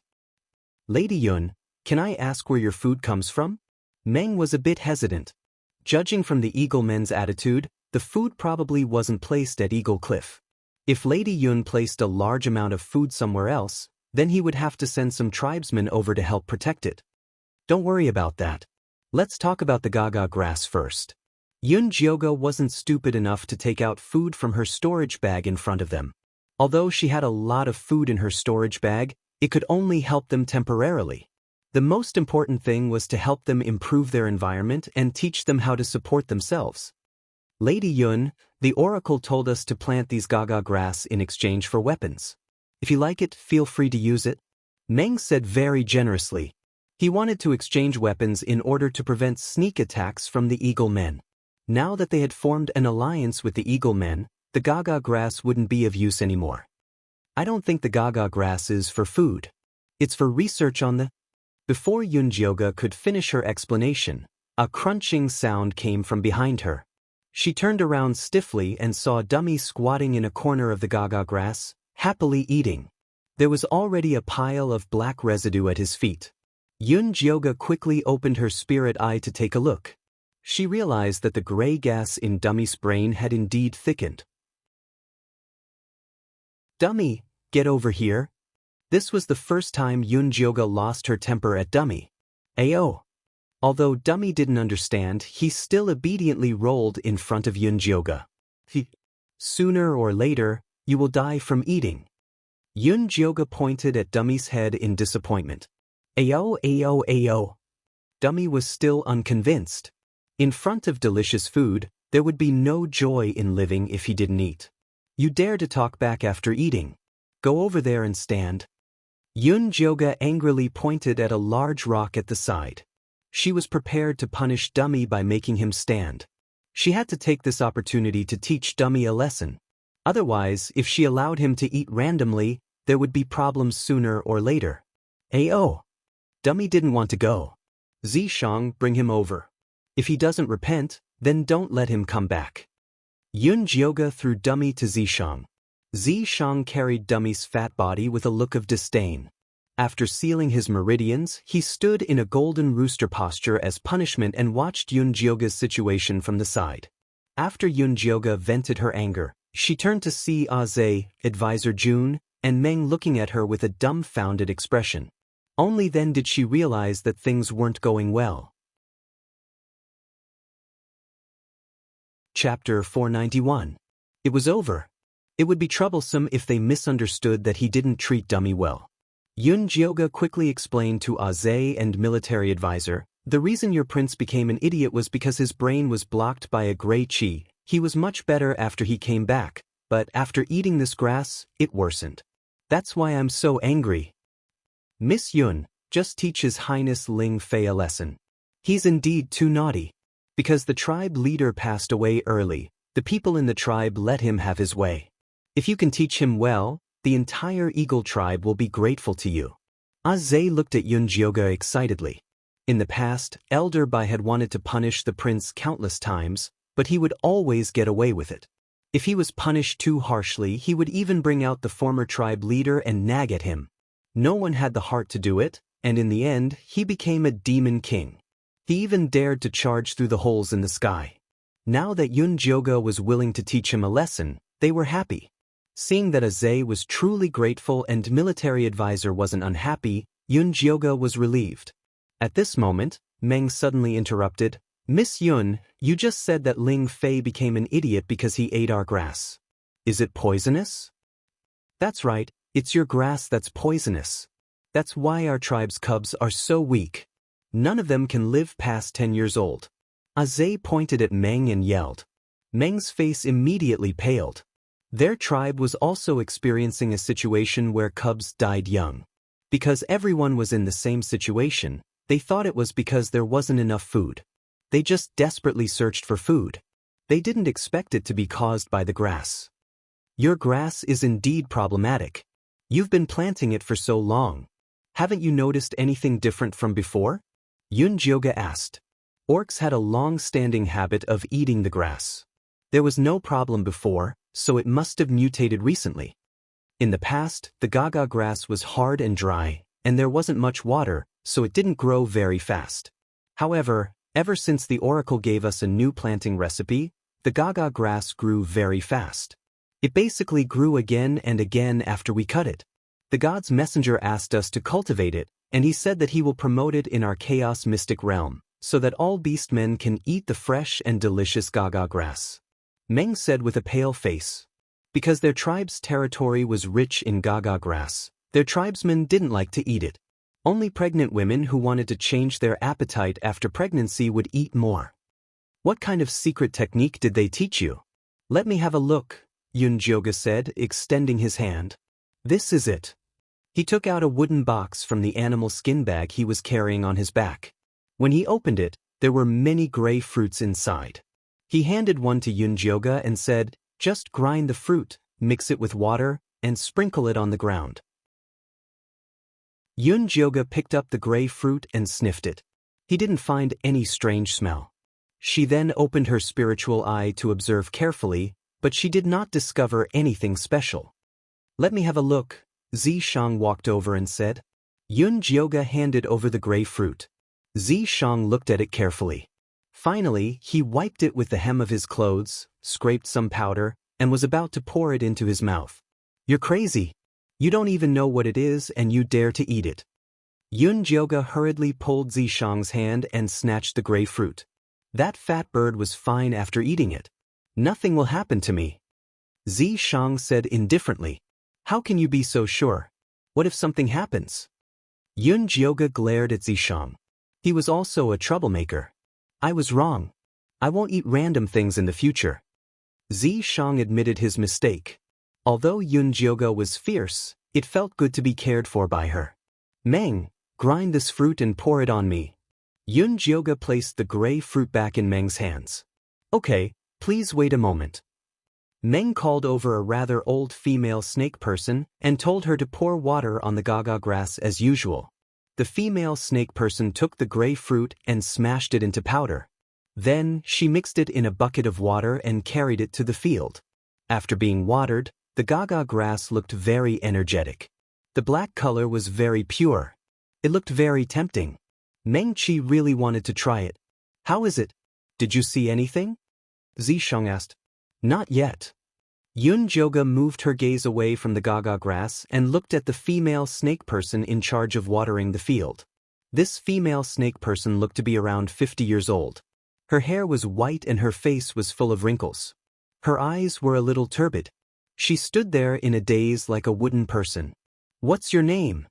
Yun Jioga asked the female snake person warmly. The female snake person did not have any reaction. It was as if she did not hear her question. She's called Aunt Gaga? Meng asked the female snake person. Has she always been like this? Yun Jioga asked Meng. No. In the past, Aunt Gaga was very amazing. She would always find the freshest and tastiest gaga grass. Later on, food became scarce. In order to save more food for her child, she fainted. When she woke up, she was a little dazed. However, she is still very good at growing gaga grass. Meng explained. Yun Jioga opened her spiritual eye and saw that Aunt Gaga's brain was filled with gray gas. Is there a problem? Meng saw Yun Jioga's weird expression and could not help but ask. I don't think she is dazed. She is like the Eagle Prince. Her brain was blocked by the gray gas and she lost her consciousness. Yun Jioga said, How is that possible? Aunt Gaga has always lived in our tribe. She has never left. Meng heard that the Eagle Prince flew into a hole in the sky. The gray gas is in your tribe. It is silently swallowing your consciousness. Its ultimate goal is to turn all of you into puppets. Yun Jioga finally understood what the gray gas was. It was puppet gas. It was specially used to make puppets. However, the lump in front of her was different from the one she had seen before. You mean, someone wants to turn all the beast men in the primal chaos secret realm into puppets? Zi Shang asked. That's right. Yun Jioga nodded. The gaga grass was the medium through which the gray gas was spread. The person behind this was too evil. He actually wanted to kill the beastmen by using pregnant women. When the beastmen were completely hopeless, they would speed up the process. Then how do we get rid of it? Meng asked. He did not want his tribesmen to become puppets. They are deeply poisoned. I have no idea how to get rid of it. Lock up all these people who suddenly became dazed. We will talk about it later. Yun Jioga did not have the time to deal with these adult beastmen. In her heart, the cubs were more important. Chapter 492. Okay, I'll lock them up now. Meng ordered his subordinates to take Aunt Gaga away. He straightened his tail and bowed to Yun Jioga. Miss Yun, I pledge my loyalty to you on behalf of the Naga tribe. Please save our young. Get up. Take me to see your young first. Yun Jioga gestured for Zi Shang to help Meng up. Zi Shang ignored him. Fortunately, Meng immediately got up and led the way. Miss Yun, this way please. The Naga warriors quickly surrounded Yun Jioga and Zi Shang, pushing Zhe and the military advisor outside. Zhe and the military advisor were kings in the sky, but they were inferior to snakes on the ground. Zhe angrily squeezed a few times but couldn't get in. He could only follow behind gloomily. Did we forget something? The military advisor suddenly remembered something after a few steps. What did you forget? Zhe looked confused. Never mind, I can't remember. The military advisor shook his head and continued walking. Dummy, who was still standing on the grass, looked at the people walking away and immediately howled. Yun Jioga stopped in his tracks. He had almost forgotten about Dummy. Do you understand? Yun Jioga asked. Understood. Dummy's fat head moved up and down like a chicken pecking at rice. Will you still eat random things in the future? Yun Jyoga asked again. No more random things. Dummy was really scared this time. He was too fat. After standing alone for so long, his legs were about to break. Good boy. Yun Jyoga patted his fat head and had Zi Shang release his seal. Then he walked toward the Naga tribe with Meng. Dummy limped behind the Naga warriors with Aze and the military advisor. Yun Jyoga walked into the Naga tribe and saw many Nagas walking between simple wooden houses. They were all skinny, not much better than the eagle tribe. That's our nursery. Meng pointed to a white wooden house at the back of the tribe. This wooden house was made of eucalyptus. It had no doors or windows. There was only a round hole for the Nagas to crawl through. Yun Jyoga naturally couldn't crawl through the hole like the Nagas. It was dark inside, so he asked Meng to move the little Nagas out. Little Nagas are very afraid of light, Meng said with a troubled expression. How are you afraid of light? Do your eyes tear up when you see light, or do you feel uncomfortable when you're exposed to sunlight? Yun Jyoga asked. I'll have to ask someone. As the chief of the tribe, Meng put all his energy into survival, so he didn't know much about these things. After asking the people who were in charge of taking care of the little Naga, he found out that the little Naga's eyes would cry when it saw light. In that case, cover their eyes with black cloth and bring them out, Yun Jyoga said. Black cloth? What is that? Meng asked. Yun Jyoga looked at the snake people who didn't even need to use animal skin to cover their nether regions. He could only helplessly express that they only needed to cover the little snake people's eyes. There was no need to use black cloth. We can weave black leaf grass into blindfolds for the cubs to wear, the Naga who was in charge of taking care of the cubs said. Oh, that's right. Quick, bring the dark night grass over. Meng Qi ordered his clansmen to quickly weave 5 masks and bring them into the nursery. Put some straw mats under the shade of the tree for the children. Yun Jyoga asked Meng Qi to build a comfortable place under the tree for the little Nagas. There were 5 sick little Nagas in total. They were about 5 or 6 years old. Their heads were covered by the dark night grass, and their skin was pale because they hadn't seen the light for a long time. 3 of them had emerald green snake tails. One had yellow stripes on a black base, and the other had white stripes on a brown base. The 5 little Nagas were slithering on the ground as if they had no bones. The scales on their stomachs were dull, and they looked weak and powerless. They couldn't straighten their bodies and move quickly like their strong clansmen. A few days ago, there was a gold kite with a tail. Unfortunately, all its scales fell off and it died. Meng Qi's tone was very sad. That was a gold kite. If it could grow up successfully, it would definitely be as strong and brave as Meng Qi. Unfortunately, it died early during the painful process of losing its scales. After Yun Jyoga examined the little Nagas with a serious expression, he found that they were the same as the eagle cubs. They were all malnourished and polluted by the death qi, and were devoured by the gray gas. As long as the gray gas of death was expelled, and they were given more nutrition, they would quickly become healthy again. However, this was easy to say but difficult to do. Malnourishment and the death qi were easier to deal with, but she couldn't think of a solution to controlling the gray gas. Although she could use her divine power to expel it, it was like killing a chicken with a butcher's knife. It was too wasteful and inefficient. With her recovery speed, she didn't know how long it would take to cure these 10 cubs. This was definitely not the best choice. Yun Jyoga told Zi Shang the difficulty quietly. Zi Shang suggested, should we release Yin Shirley and ask him? Yin Shirley had been the sect leader of the Yin Corpse sect for so many years as a zombie. He also had the support of Fan Yin. Perhaps he could think of a good idea. Okay. Yun Jyoga nodded. However, she couldn't release Yin Shirley in front of the beastmen. She planned to go back to Eagle Cliff first. Lady Yun, our Naga race has many houses. You don't have to worry about safety. Why don't you stay here? Meng Qi said anxiously. He was afraid that Yun Jyoga would never return. Who knows if I will be sold to that divine messenger the moment I wake up?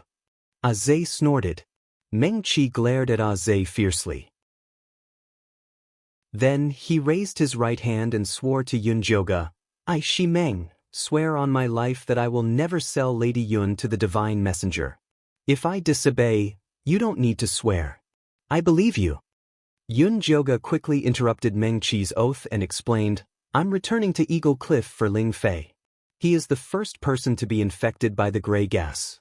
As long as his problem is solved, your cubs and Aunt Gaga can be saved. His Highness Ling Fei is the prince of our eagle tribe.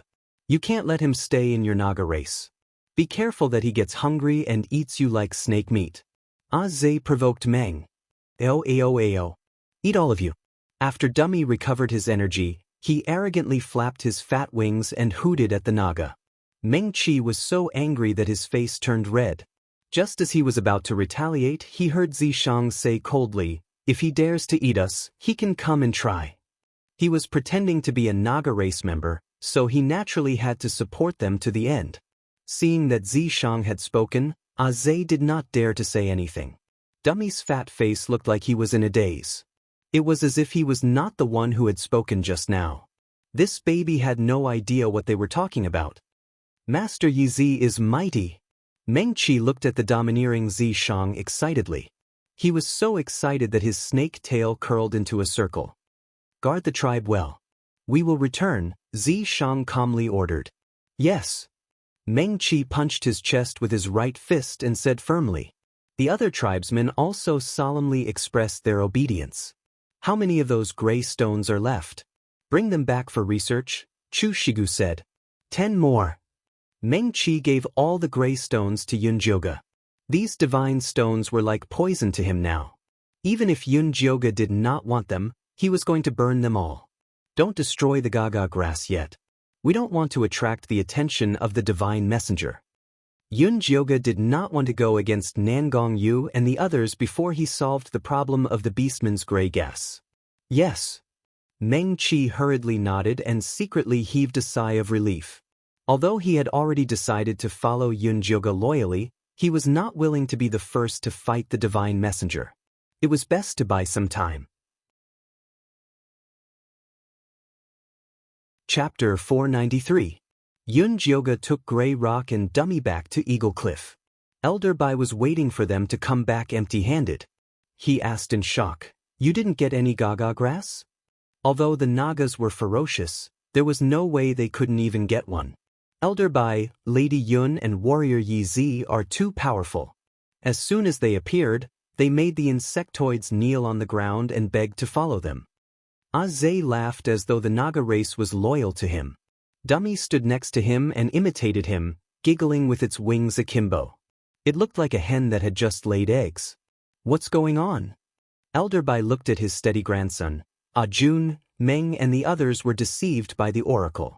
Those Gaga are all raised with a kind of gray stone.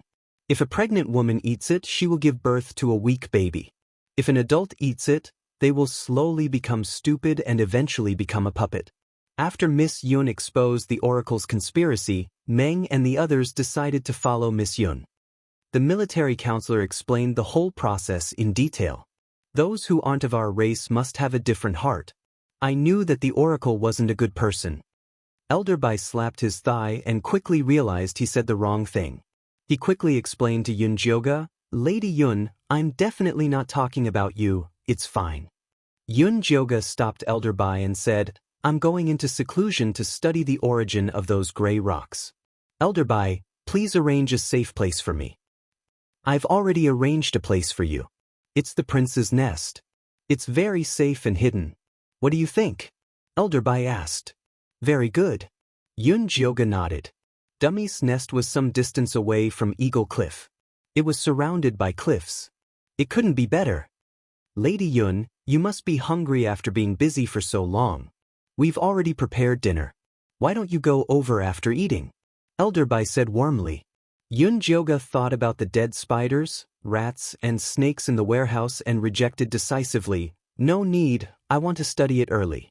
I'll go over now. Then, she sat on Dummy's back and left like she was being chased by a ghost. Miss Yun. Elder Bai looked at Yun Jioga's back anxiously and said worriedly, They don't have anything on them. What are they going to eat later? Elder, you don't have to worry about them. Lady Yun should have a lot of food on her. The military advisor repeated what Yun Jioga had said to the Naga tribe. Did she really say that she could solve the food problem of our two tribes? Elder Bai quickly asked. Yes, Zay heard it too. The advisor nodded. That's right, I heard it too. Lady Yun already promised to give food to our tribe first. Zay patted his chest as if he had fought for this benefit. Then what are you waiting for? Hurry up and bring the warriors to protect Miss Yun. Elder Bai was so anxious that he almost jumped up. The fact that Yun Jioga was able to solve the fertility problem of the tribe was already impressive enough. Now that he was able to solve the food problem as well, Yun Jioga's position in Elder Bai's heart had already soared, comparable to that of the old patriarch who had passed away. Patriarch, we've been running for a day and haven't even had a drop of water. Can't you wait until we're full before going over? Zay felt wronged. He was starving. Eat my asteriskis. Hurry up and get out. If anything happens to Lady Yun, I'll eat you all, Elder Bai roared and kicked Zay away. The military advisor left on his own accord. Jun, I'm really hungry. I can't fly anymore. Zay hung his head and flapped his wings weakly. His stomach rumbled like a drum. Idiot, what can you eat at Eagle Cliff? If you want to eat, go find His Royal Highness.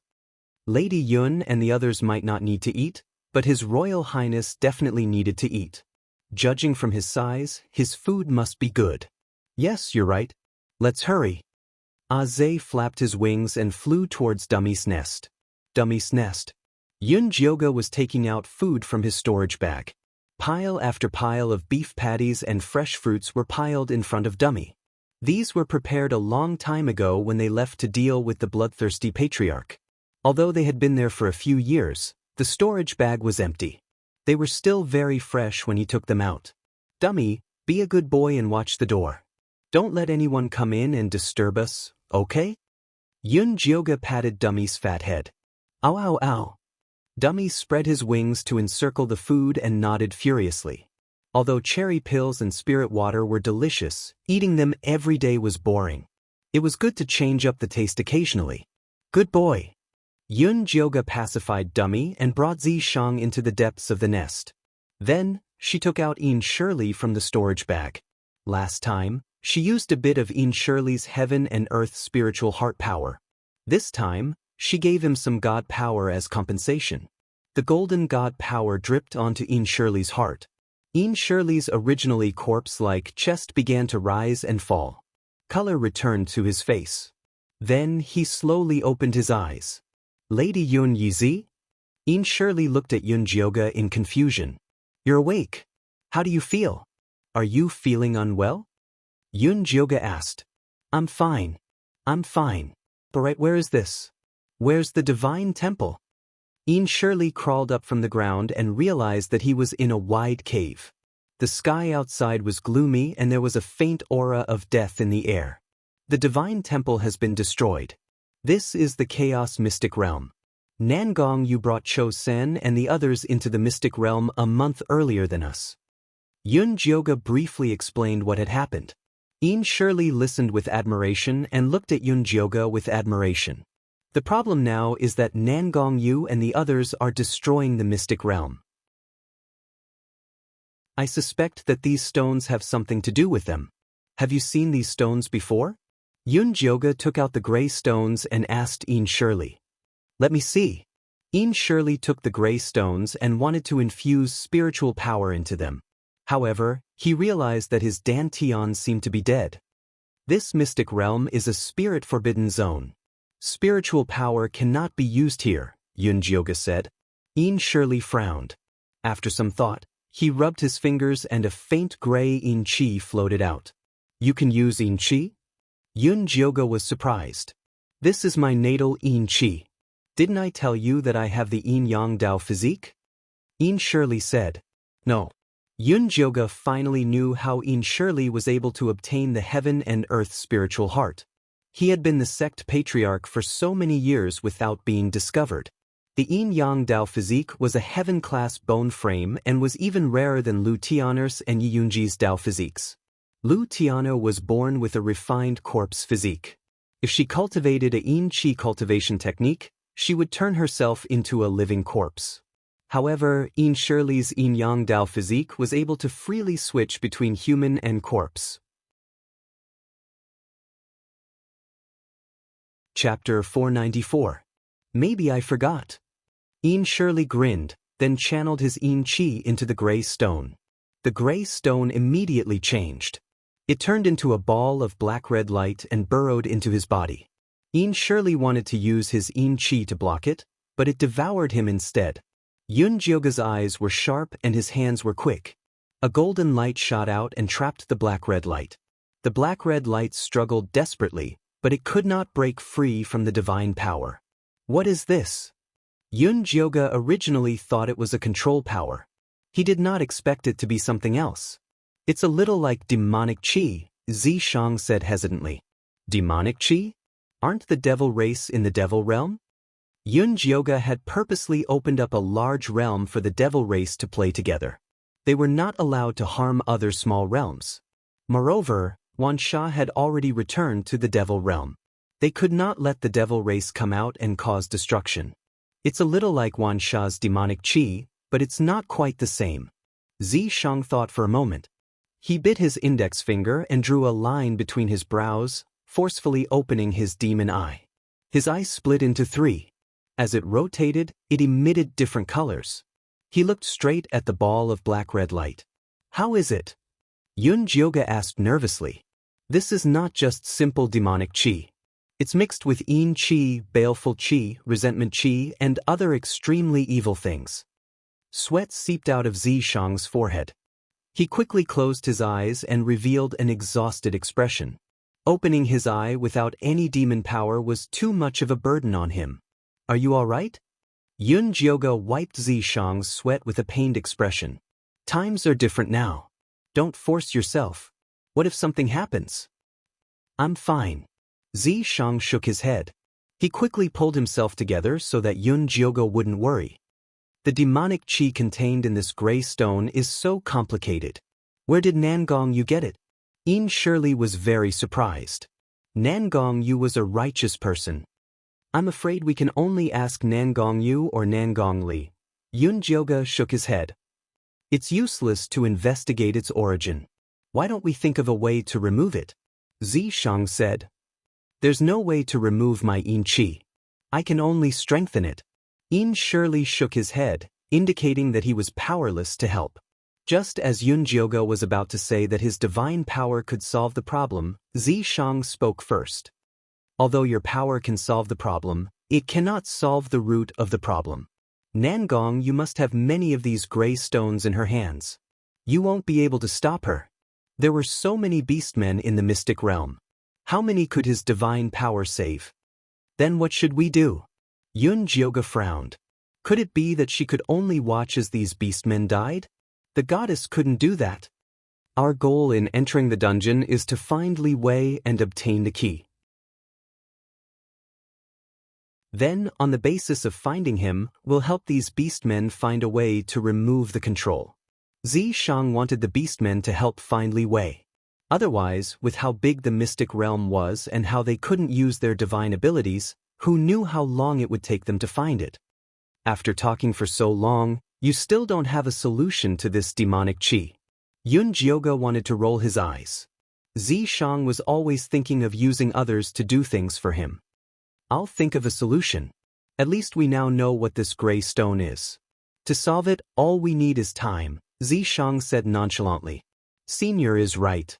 This thing is formed by mixing demonic qi with various kinds of evil qi. At the end of the day, it's just a high-level version of demonic qi. We'll know once we try a few more methods. As the sect master of an evil sect, Yin Shirley was also very knowledgeable about such things. He immediately suggested, Miss Yun, why don't you try using something from the righteous path? For example, Buddhist light, Tao light, etc.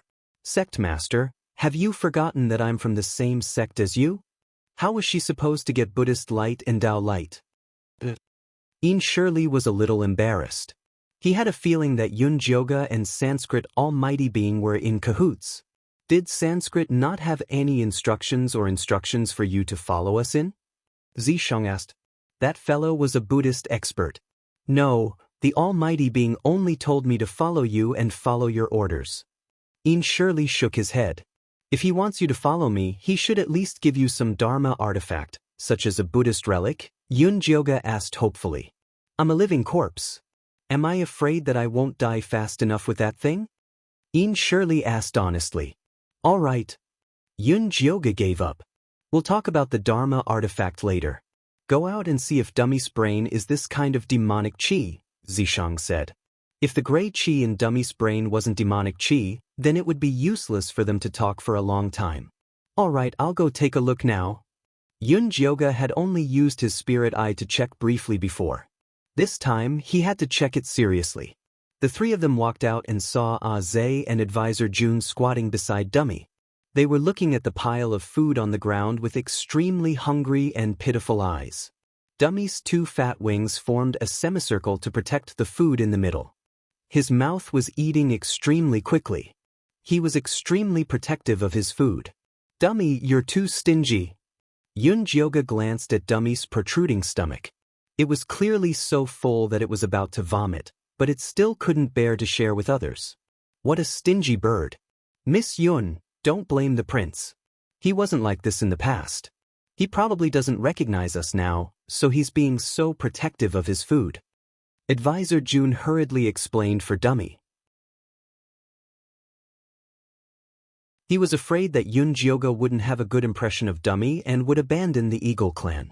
I'm just afraid that he'll eat too much. Alright Dummy, you can't eat anymore. Yun walked to the side and forcefully wrapped the food on the ground with a cloth. Ow ow ow. Dummy's feathers immediately exploded. His entire bird turned into a big ball. He looked at Aze and Advisor June with an extremely ferocious gaze. He looked like he would fight them to the death if they dared to eat his food. Keep it well. Eat when you're hungry.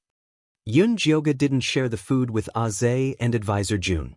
Instead, he packed it into a big bag and tied it to Dummy. Only then did Dummy retract his fat wings in satisfaction. He walked to his nest and hugged the bag to lie down. He was actually going to sleep.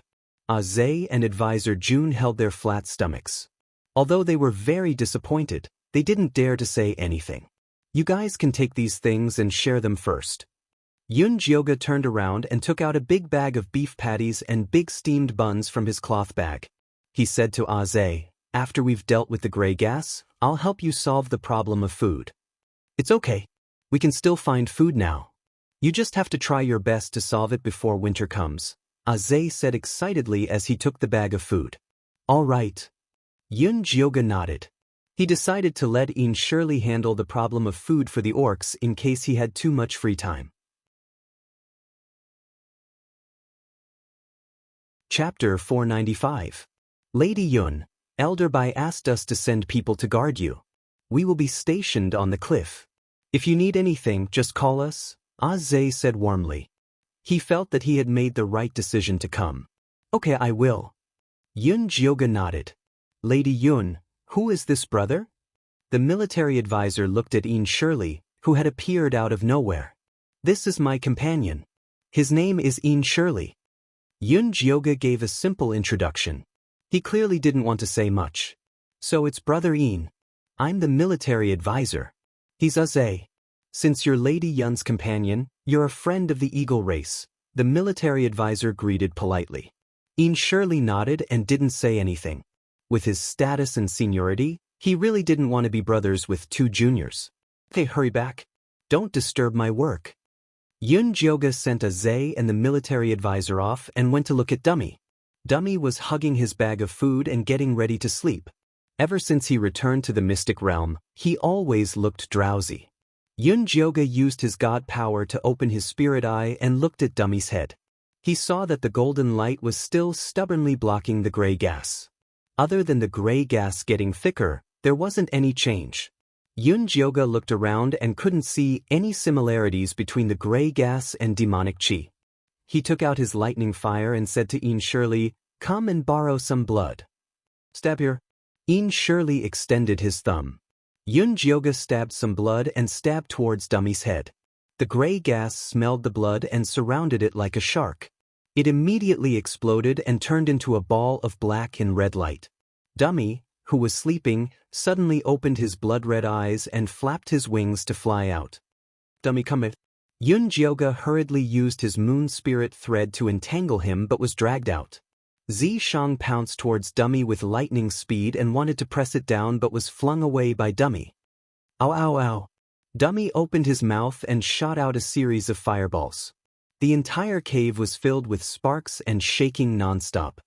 Zhe, who was enjoying his food outside the cliff, noticed the commotion and asked the military advisor, "What's going on?" "Let's go and take a look." Military counselor was not sure either. The two of them spread their wings and flew toward Dummy's nest, but they were almost hit by a fireball that flew out. "What's wrong with the prince?" Zhe looked at the raging Dummy in shock. "The gray gas in his brain is going to explode." Yun Jioga was using his moon spirit threads to hold Dummy back, not letting him run.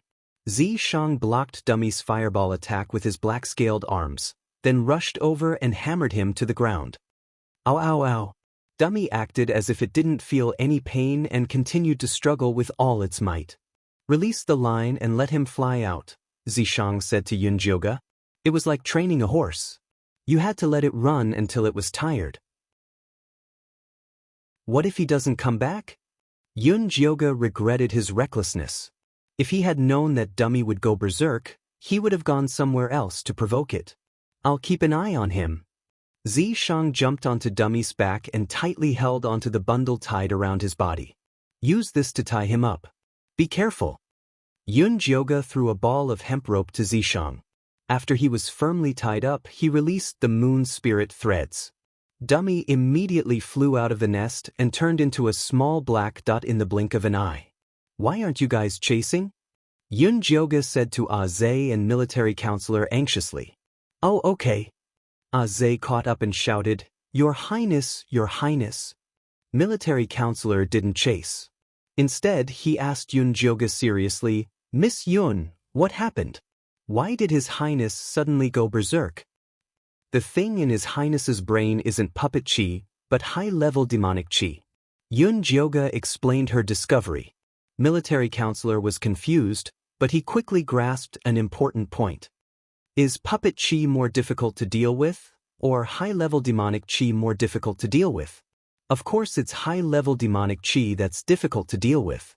Puppet chi is only a small part of high-level demonic chi, Yun Jioga said helplessly. She and Ian Shirley were both from evil sections. They were good at collecting and using demonic chi, but they had no idea how to deal with it. "Then what should we do?" Military counselor was anxious. It was his first time hearing about demonic chi and puppet chi, let alone dealing with it. He could only rely on outsiders like Yun Jioga. "This can't be rushed.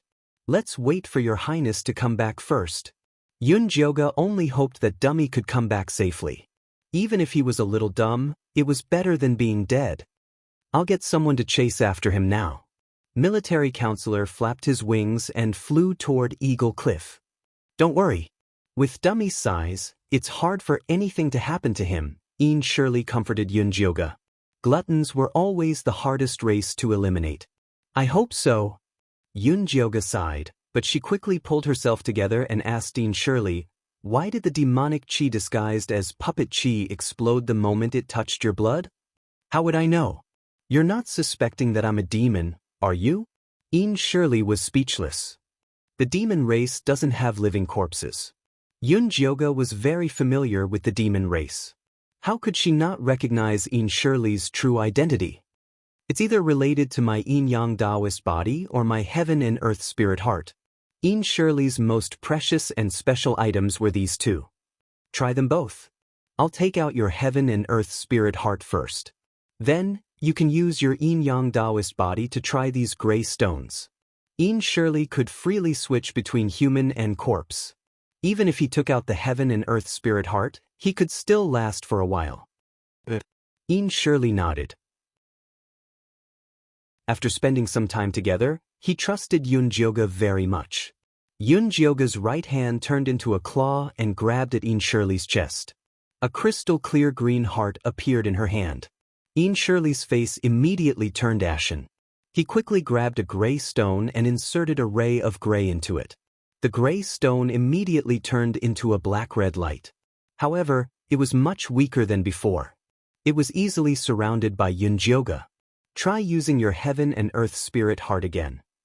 Yunjioga placed the Heaven and Earth Spirit Heart back into Shirley's chest. This time, the demonic chi that Shirley released was as ferocious as before. It seems like your Heaven and Earth Spirit Heart has a nourishing effect on this demonic chi, Yunjioga concluded. Demonic chi exists by devouring spiritual power. The reason why it came to the primal chaos mystic realm and turned into puppet chi is probably because this is a forbidden zone, Shirley added. You're right. Yunjioga sadly realized that after he gained a new understanding of this demonic chi, he found it even more difficult to get rid of it. Chapter 496. There will always be a way. Shirley felt his words were very weak. Even he couldn't believe it. Yes, there will definitely be a way. Yunjioga cheered herself on. Plus, Zishang was here. That despicable and unscrupulous guy would always think of a way at the crucial moment. Just at this moment, there was a flapping sound outside the cliff. Dummy was tied up and carried back by the birdman while Zishang was holding onto Zhe's leg. What happened to Dummy? Yunjioga quickly went up and saw Dummy's red face and crooked mouth. He looked pitiful. He flew too fast and couldn't stop, so I helped him. Zishang jumped in front of Yunjioga. You're too evil. Yunjioga glared at Zishang. What if he injured Dummy? I know what I'm doing. Zishang always hit the fleshy parts of Dummy. Dummy, do you still recognize me? Yunjioga patted Dummy's chubby face. Seeing that his eyes were spinning, she quickly opened her spirit eye to check and was shocked to find that the black and red light in Dummy's brain had decreased by a lot. What did you do to him? Yunjioga couldn't help but ask Zishang. What happened to him? Zishang was a little guilty. This fat bird couldn't have been injured by him, right? The demonic chi in his brain disappeared. Yunjioga told them about how Dummy's injuries had healed and asked them to think about what had happened just now. Zishang thought carefully and shook his head. I didn't do anything. I just punched him a few times. Then he looked at Dummy with an itchy look. That's not the reason. Yunjioga decisively dispelled Zishang's bad intentions and looked at Zhe and military advisor with a questioning look. His Highness was already like this when we chased up. Military advisor Zhe and the others also didn't find anything special. Why don't you find another orc to compare, like that Aunt Gaga? Zishang suggested. Aunt Gaga's situation is different from Dummy's. Dummy has a ball of golden light in his head that can repel the demonic aura, but Aunt Gaga doesn't. Yunjioga shook her head. Suddenly, an idea flashed through her mind. That's right, the golden light in Dummy's head was able to resist the demonic chi tenaciously when it was outside. After entering the Arcana land, it directly resisted the demonic chi outside. If they could decipher the secret of the golden light, then the beastmen in this mystic realm would be saved. I remember you saying that your prince is the only orc in the Arcana land who can transform. Yunjioga Huang suspected that Dummy's transformation had something to do with the golden light. Yes, we beastmen are half human and half beast. Only His Highness can freely switch between beast and human forms. He is the only one in our arcane realm in the past few hundred years. The military advisor nodded and said, this was also the reason why the eagle race was superior to the other beastmen. He can take human form. Yunjioga was surprised. Of course, His Highness's human form is also very perfect, the military counselor replied proudly. Yunjioga looked down at the plump dummy, and an image of a chubby kid immediately appeared in his mind. But this was not the point. The point was how the golden light in Dummy's head was formed. After so many years, have you never thought about the reason why Ling Fei can transform at will? Yunjioga asked. This is a skill that God gave to His Highness. What is there to think about? The military counselor looked puzzled. How could God's will be so easily guessed? This is not God's will. It is a physique problem. Dummy is very likely to have eaten something that caused him to evolve. Yun Jyoga thought of Dummy's gluttonous physique and felt that he had already discovered the truth of the matter. I'm not sure about this. His Highness likes to look for food everywhere since he was young. We can't even find a trace of him. The military counselor shook his head. These years, the tribe had been very difficult. Even as a prince, Dummy did not have any preferential treatment. If he wanted more food, he had to find a way himself. He was fast and had a good nose. He could often eat a full meal and bring back some food. These food were usually given to Elder Bai as a show of respect. But Elder Bai ate so much, but he did not find any signs of evolution. Looks like I still have to wake Dummy up. It was just that it would take too much divine power. Yun Jyoga looked at Zishang, wanting to ask for his opinion. Sure. Zishang expressed his approval. When he was riding on Dummy's body just now, he also found many special things about him. Rather than saying that Dummy was a beastman, it was better to say that he was a demon. He did not go through any special training, but his physical body was extremely strong. If he also cultivated the demon cultivation method, he would definitely become a great demon. He planned to observe Dummy after he woke up. If he was really loyal to Yun Jyoga, then he could train him well. Zhe, military counselor, take some people to guard outside. Yi Zi and Senior Yin, stay here and help me guard. I want to help your highness solve the demonic chi problem in his brain, Yun Jyoga said. Yes. The military counselor nodded and immediately flew out of Dummy's nest with the eagle warriors. They hid on the cliff outside. Do you need me to do anything? Yin Shirley asked. Rest well. Try not to use the power of the spiritual heart of heaven and earth, Yun Jyoga said. This mystic realm would devour spiritual power. This was very dangerous for Yin Shirley. Then I will try my best to maintain my zombie state. Yin Shirley said as he went to a corner and squatted down. Help me guard, Yun Jyoga said to Zishang. Don't worry. With Zishang around, there would be no problem. Yun Jyoga then threw Dummy into its grass nest. She then used her palm to press against its Baihui acupoint. Golden divine power surged in. In order to get rid of the demonic chi in Dummy's brain in one go, she didn't hold back at all. She poured in all the divine power in her body. When the black-red demonic chi saw Yun Jyoga's divine power enter, it fled in panic. It wanted to enter Dummy's blood through its meridians. Yun Jyoga was just about to use her divine power to seal off its escape route. The golden light in Dummy's brain had already surrounded the black-red demonic chi. A portion of it rushed over to join her. Yun Jyoga's pupils shrank when she felt the power of Dummy's golden light. This power was actually very similar to divine power. It was just that her divine power had been refined to become extremely pure. It could fuse with her soul and become immortal. Dummy's golden light was filled with impurities. It had power but could not become a god. Even so, it was enough to shock Yun Jyoga. If she could also obtain the power of this golden light, then it would be just a matter of time before she could recover her divine power. Although she was very tempted by this golden power, she wasn't immoral enough to devour Dummy's power. She immediately focused her mind and used all her strength to get rid of the demonic chi. Dummy's golden light worked with her and finally succeeded in completely getting rid of the demonic chi. Yun Jyoga's dantian was completely emptied. Her body swayed and she almost fell to the ground. Chapter 497. Zishang hurriedly supported Yun Jyoga, but she pushed his arm and urged him, Quick, help me see how Dummy is doing. Ever since she discovered the secret of the golden light in Dummy's brain, Yun Jyoga's attention to it had soared. It's fine. It will probably wake up in 2 or 3 days. After all, it's a brain injury. It won't heal so quickly. Zishang quickly glanced at Dummy, then helped Yun Jyoga to sit down. He said angrily and helplessly, You're working too hard for it.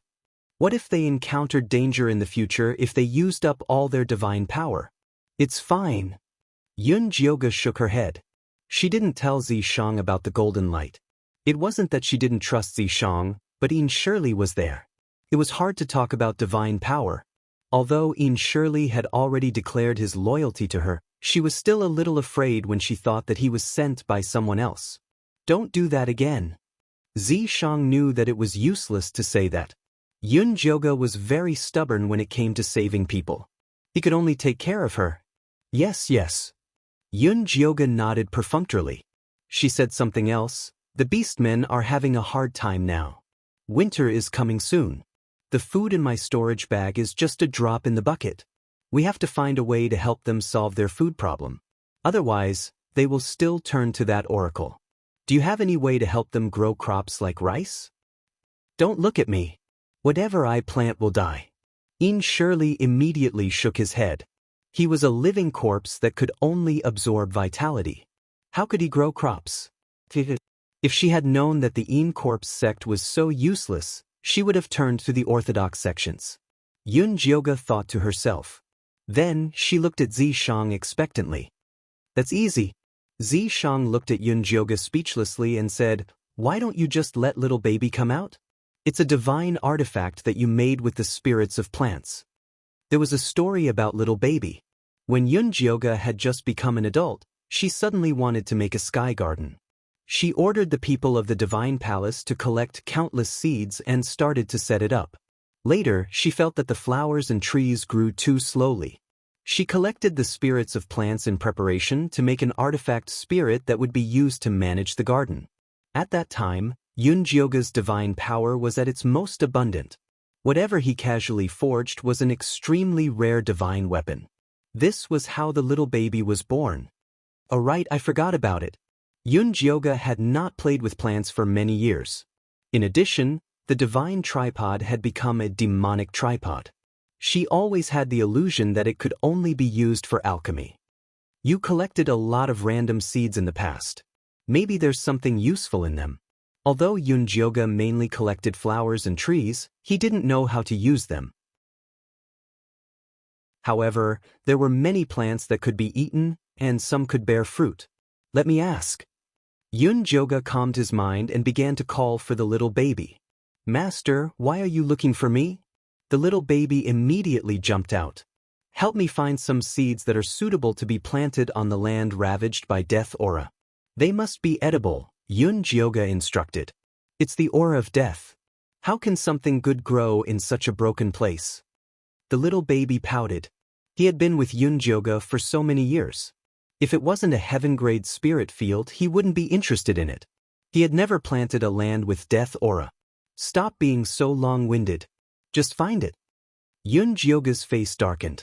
She didn't have so much time to talk nonsense with this little baby. Oh. The little baby stuck out his tongue. His little fat hand reached into his pocket and began to dig around. He muttered, This 1,000-leaf flower can't do it. This 100 fragrant red fruit can't do it. This white jade flower can't do it. Hurry up. Yun Jioge urged impatiently. Although communicating with the little baby consumed very little divine power, it was still a huge burden for her now. Ah, I got it. The little baby's eyes lit up. He took out a fist-sized khaki seed from his pocket and said, This is the grass that the grass tribe who lived in the desert of death provided. It has the most tenacious vitality and adaptability among all the spirit herbs. What does this grass look like? Yun Jioge asked again. When it rushes out, it will be a large piece of yellow grass. The little baby blinked his big eyes and said, I heard that this grass is rich in water and has starch precipitation. It can be eaten by both humans and animals. In the past, the desert grass tribe relied on this thing to gain the faith of the Sand Nation. Then, they were able to enter the eyes of the divine palace. Although the little baby disdained the grass seed after receiving it, he still accepted it for the sake of the desert grass tribe's commendable sincerity. He didn't expect it to come in handy now. Okay, this is it. Why is there only one? One was too little. How long would it take for the beastmen to eat it? One is already very powerful. You just need to grind a little of this grass and scatter it anywhere. It will grow into a large piece. It will be edible in 2 days. The desert grass tribe attacked the goddess with the essence of the grass. No matter how much this seed was cut, it could grow back. It was no exaggeration to say that a fist-sized seed could be planted in half of the secret territory. I'll try it now. After Yun Jioge left the Sea of Knowledge, a fist-sized yellow seed appeared in her hand. What kind of grass is this? Zishang took it and smelled it. It smelled like grass. Shirley, who was squatting in the corner, also looked curious. The grass tribe says that it only needs a little to grow a large piece. It can be eaten by humans and animals. Why don't we go to the Naga tribe and try it? There were not many flat lands in Eagle Cliff. It was too wasteful to use it to test this. What about Dummy? Zishang looked at Dummy, who was sleeping soundly. Its little belly was bulging, and it was sleeping very soundly. Just put it in the spirit beast bag. As Yunjioga spoke, she put Dummy into her spirit beast bag. In this situation, it was safest to carry it around at all times. Squeeze to death, squeeze to death. Fei-Fei's dissatisfied scream pierced straight into Yunjioga's head. The treasure-seeking scorpion couple didn't say anything. Talk too much. Yunjioga rubbed her ears. How can they compare to me? I'm a girl. Fei-Fei felt wronged. The treasure-seeking scorpion couple was already an uncle and an aunt. They quickly lay on the fat bird and slept soundly. But with her clean body, she would never get close to a male bird that emitted a strong smell. Okay, then come out and follow me. Yunjioga thought of Fei-Fei's yin and yang body. Perhaps keeping it by his side would be of some use. Fei-Fei flew out impatiently and landed on Yunjioga's shoulder. She was about to start crying. Be obedient and you'll get spirit pills to eat. Yunjioga stuffed 2 spirit pills into Fei-Fei's mouth and told Zishang to call Zhe and military advisor. The 2 birdmen flew up and found that their prince was gone. They were shocked. Yunjioga had to show them his ability to collect spirit beasts to make them feel completely at ease. I'm going to the Naga tribe. Can you take us there? Yunjioga asked under Zhe's admiring gaze. Chapter 498. Of course, Elder Bai thought of this long ago. That's why we've brought out our precious seat for you. Zhe took out a green net from his pouch. After laying it flat, he used the hard white bone as a support and turned it into the shape of a very firm chair. The advisor and I will carry it. You just have to sit on it. Zhe showed the sturdy strap, indicating that this seat was absolutely safe. It looks pretty good. Yunjioga tugged at the green thread. It was indeed very firm. Even if it wasn't, it was fine. She still had the moon spirit thread. Are we going now? Zhe asked excitedly. Take this Chen out for a ride first. I still need to prepare some things. Yunjioga turned and sent Shirley to Zhe and the military advisor. Oh, okay. Zhe thought that Yunjioga wanted to find someone to test the safety of the seat. He very enthusiastically placed Shirley in the seat and flew away with the military advisor. In the blink of an eye, only Yunjioga and Zishang were left in the lair. Do you have something to say to me? Ziming asked Yunjioga. Yes. Yunjioga sent everyone away. Other than preparing some things for the cannibals, he also wanted to talk to Zishang about the golden light in Dummy's head. Are you sure the golden light in his head is similar to divine power? Zishang stared fervently at Yunjioga's spirit beast bag. He wished he could grab Dummy and crack open its brain to take a closer look. That's right. If I can absorb this energy, I'll be able to recover my divine power. Yunjioga nodded. When he noticed Zishang's expression, he quickly added, Dummy's brain isn't even enough to fill the gaps between my teeth. The most important thing is to find out what he's been eating. Yes, you're right. Zishang nodded regretfully. In fact, he felt that Dummy could also absorb that golden light. It was better than nothing. However, thinking that Yunjioga would definitely not agree, it was better not to say it out loud and make her angry. Alright, let's go to the Naga tribe and test out the effects of eating grass. Yunjioga was full of fighting spirit. If he could subdue the orcs in the mystic realm by eating grass, he wouldn't have to be afraid of Ali no matter what he encountered in the future. Alright. Zishang and Yunjioga shared the same thought.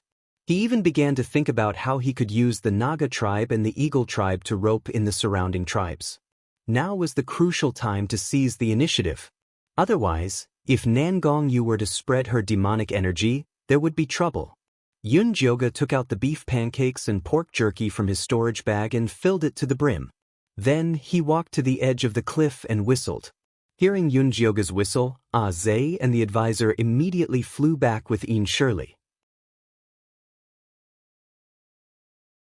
Shirley, who was sitting on the green chair, had a calm expression on his face, but his hair, which was hanging loosely behind him, was blown into a bird's nest. This seat is indeed not bad, but it doesn't have a windshield. Shirley calmly pulled his hair down, secretly regretting that he didn't have the habit of tying up his hair. It's good that you're safe. You stay here and guard the house. Let's go. Yunjioga sat on a chair. Zishang grabbed the leg of a Hawk tribe warrior and flew towards the Naga tribe. At this time, the Naga warriors were patrolling the vicinity of the Gaga grass to prevent their tribesmen from approaching. Seeing a few black spots in the sky from afar, he immediately blew his horn. When he saw Yunjioga and Zishang, he immediately cheered, "Lady Yun, Master Yi Zi, you're back." After landing safely, Yunjioga walked towards Meng. Did anything happen in the tribe recently? Did anyone from the divine messenger come to find you? No, the tribe has been very safe recently. It's just that food is getting harder and harder to find. There aren't many orcs on the divine messenger's side that can fly. Currently, no one has come to our tribe. Meng looked at Yunjioga with fervent eyes. He had been thinking about Yunjioga's promise to solve their tribe's food problem day and night. I came to find you today to solve the food problem, but I want to see the little Nagas and the rest first. The food Yunjioga brought today was specially prepared for the little Nagas, the old, the weak, the women and the children. Okay, the little Nagas and the rest are under the tree. Last time, they came out to bask in the sun and felt much more energetic. They aren't as soft as before. Now, we bring them out to bask in the sun every day, Meng introduced. However, they had to wear a hood every time they basked in the sun, so they didn't stay too long. Most of the time, they still stayed in the wooden house. This is good. Yunjioga came to the big tree in front of the nursery. He saw 5 little Nagas crawling on the ground, their short green tails wriggling. They were indeed much better than last time. What did they eat today? Yunjioga looked at the female Huahua who was in charge of taking care of the little Nagas. They ate little bugs, little mice, little swallows. Huahua waved her fingers as she introduced them. Yunjioga looked at the little Nagas' flat bellies. In such a difficult situation, it was already very rare for the tribe to be able to save food for the sick and weak. It was impossible for them to eat well. I have a bag of food here for the little ones. Yunjioga handed the food he prepared to Meng. Thank you so much. Meng took the bag excitedly. After opening it, he found a lot of jerky. Just the smell alone told him that it was delicious and filling. He resisted the urge to drool and put away the bag. He said to Yunjioga solemnly, "Don't worry, Miss Yun. I'll definitely leave these things for the cubs. I won't steal them for myself. I trust you." Yunjioga felt sorry for the skinny Nagas when he saw how serious Meng was. He looked at them with hungry eyes. He initially wanted to give the little Nagas a checkup before making them eat grass, but it seemed like he had to take care of this first. Meng, I'm going to try to grow something called grass eating here. I need a wide piece of land. It doesn't need to be too fertile, but it's fine too, Yunjioga said. There's a piece of land behind our tribe that was originally going to grow gaga grass, but some places were polluted by the aura of death. Can you take a look? Meng said eagerly. Ever since the Black Rain, there was less land suitable for plants to grow in the hidden realm. Although the gaga grass's adaptability was not bad, it could not grow in a place polluted by the death chi. If the food that Lady Yun brought could adapt better than the gaga grass, it would be a great thing for their tribe and all the beastmen in the arcane realm. Sure, bring me there first. Yunjioga followed Meng to the back of the tribe and saw a large piece of land with black and brown stripes. The black color was due to the aura of death, while the brown color was normal land.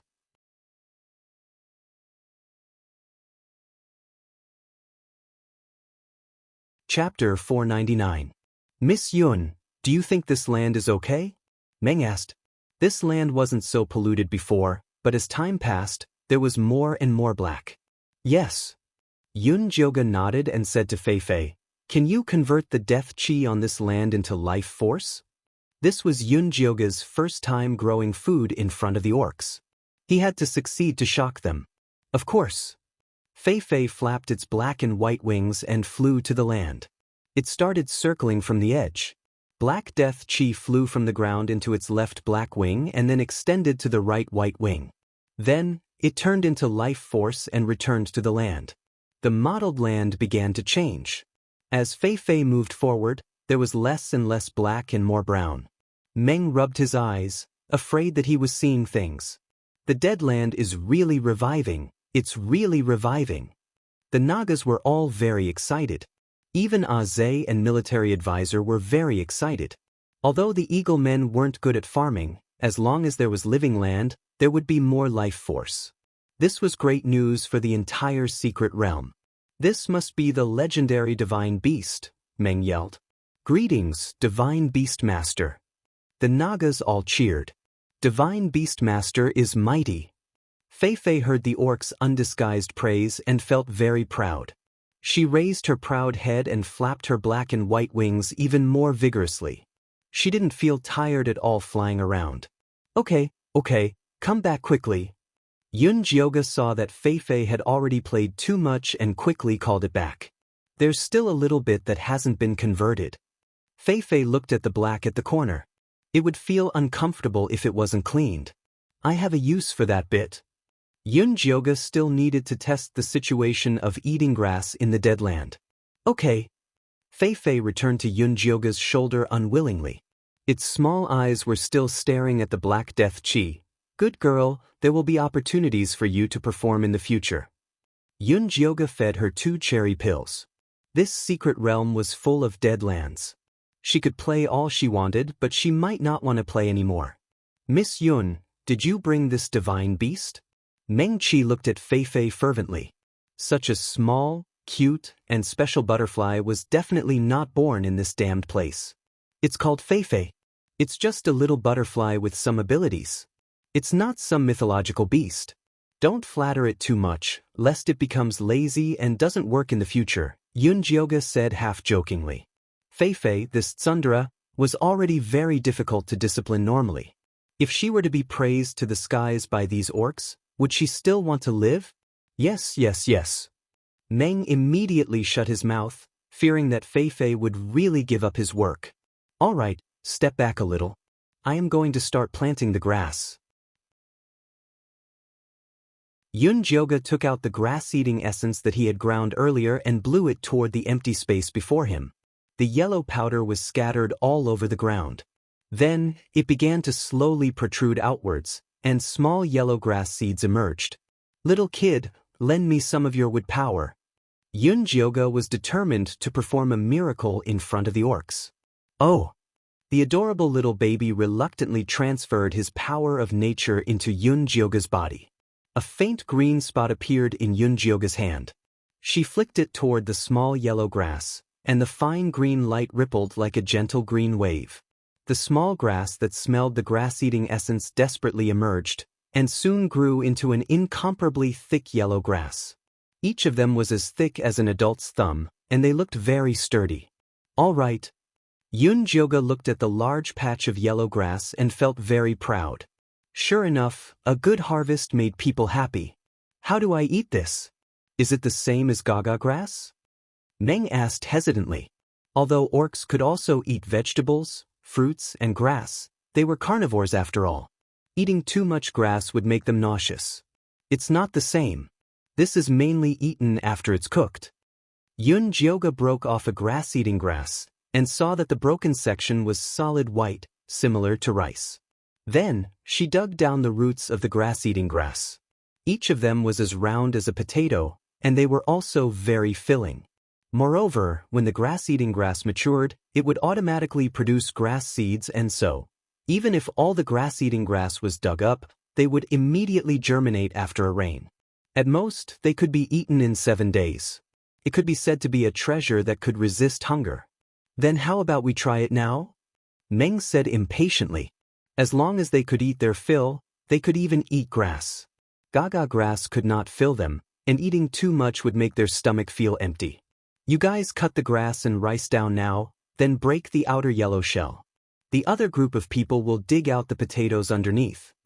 Yun Jyoga gave the big grass eaters a new name without any creativity. Miss Yun, how do we break this grass? Meng pinched it lightly, and the yellow and white colors were all crushed together. Just use the right amount of strength to crush their shells. Yun Jyoga roughly explained the meaning of shedding the shells. The intelligent and capable Naga quickly grasped it. They cut a batch of grass-eating grass and placed it on the ground. With a roll of their tails, they easily shed their shells, leaving behind the white grass. Don't throw away these grass shells. We can feed them to those herbivores such as elk.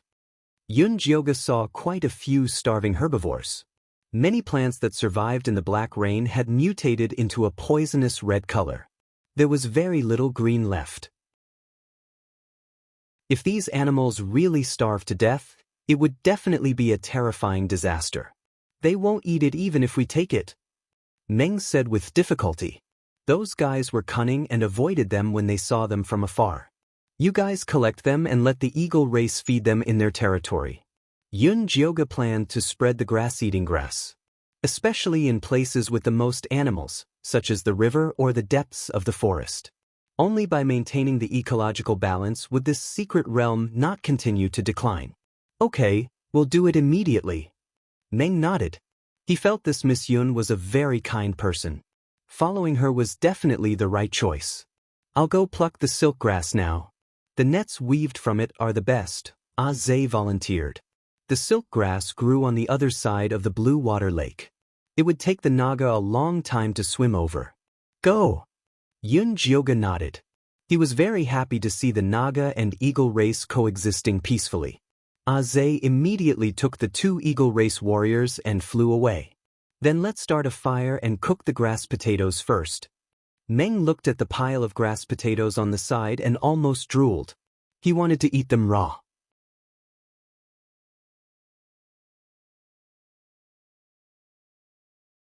Chapter 500. Let's cook it. Yun Jyoga also wanted to know how the roots tasted and if they could fill their stomachs. Meng immediately organized the Nagas to build a bonfire and put a big stone basin of water on it. Then they started a fire. Another group of Nagas were busy washing the round potatoes and throwing them into the water. By the way, I remember that Dummy can breathe fire. Don't you Nagas have similar special abilities? Yun Jyoga asked Meng. His Highness Ling Fei of the eagle race, other than being very fat, has the special ability to breathe fire. That was given to him by God. The other orcs don't have it. Meng shook his head. Other than their bodies being stronger than wild beasts, there was nothing special about them. That was why they were so helpless when the black rain came. Oh! Yun Jyoga nodded. It seemed that Dummy's fireball had something to do with the golden light in his head. He didn't know where the golden light came from and what it had to do with this secret land. Yun Jyoga was getting more and more curious. At this time, Zhe descended from the sky with a large pile of gray grass. He kept shouting, "The grass is here! The grass is here!"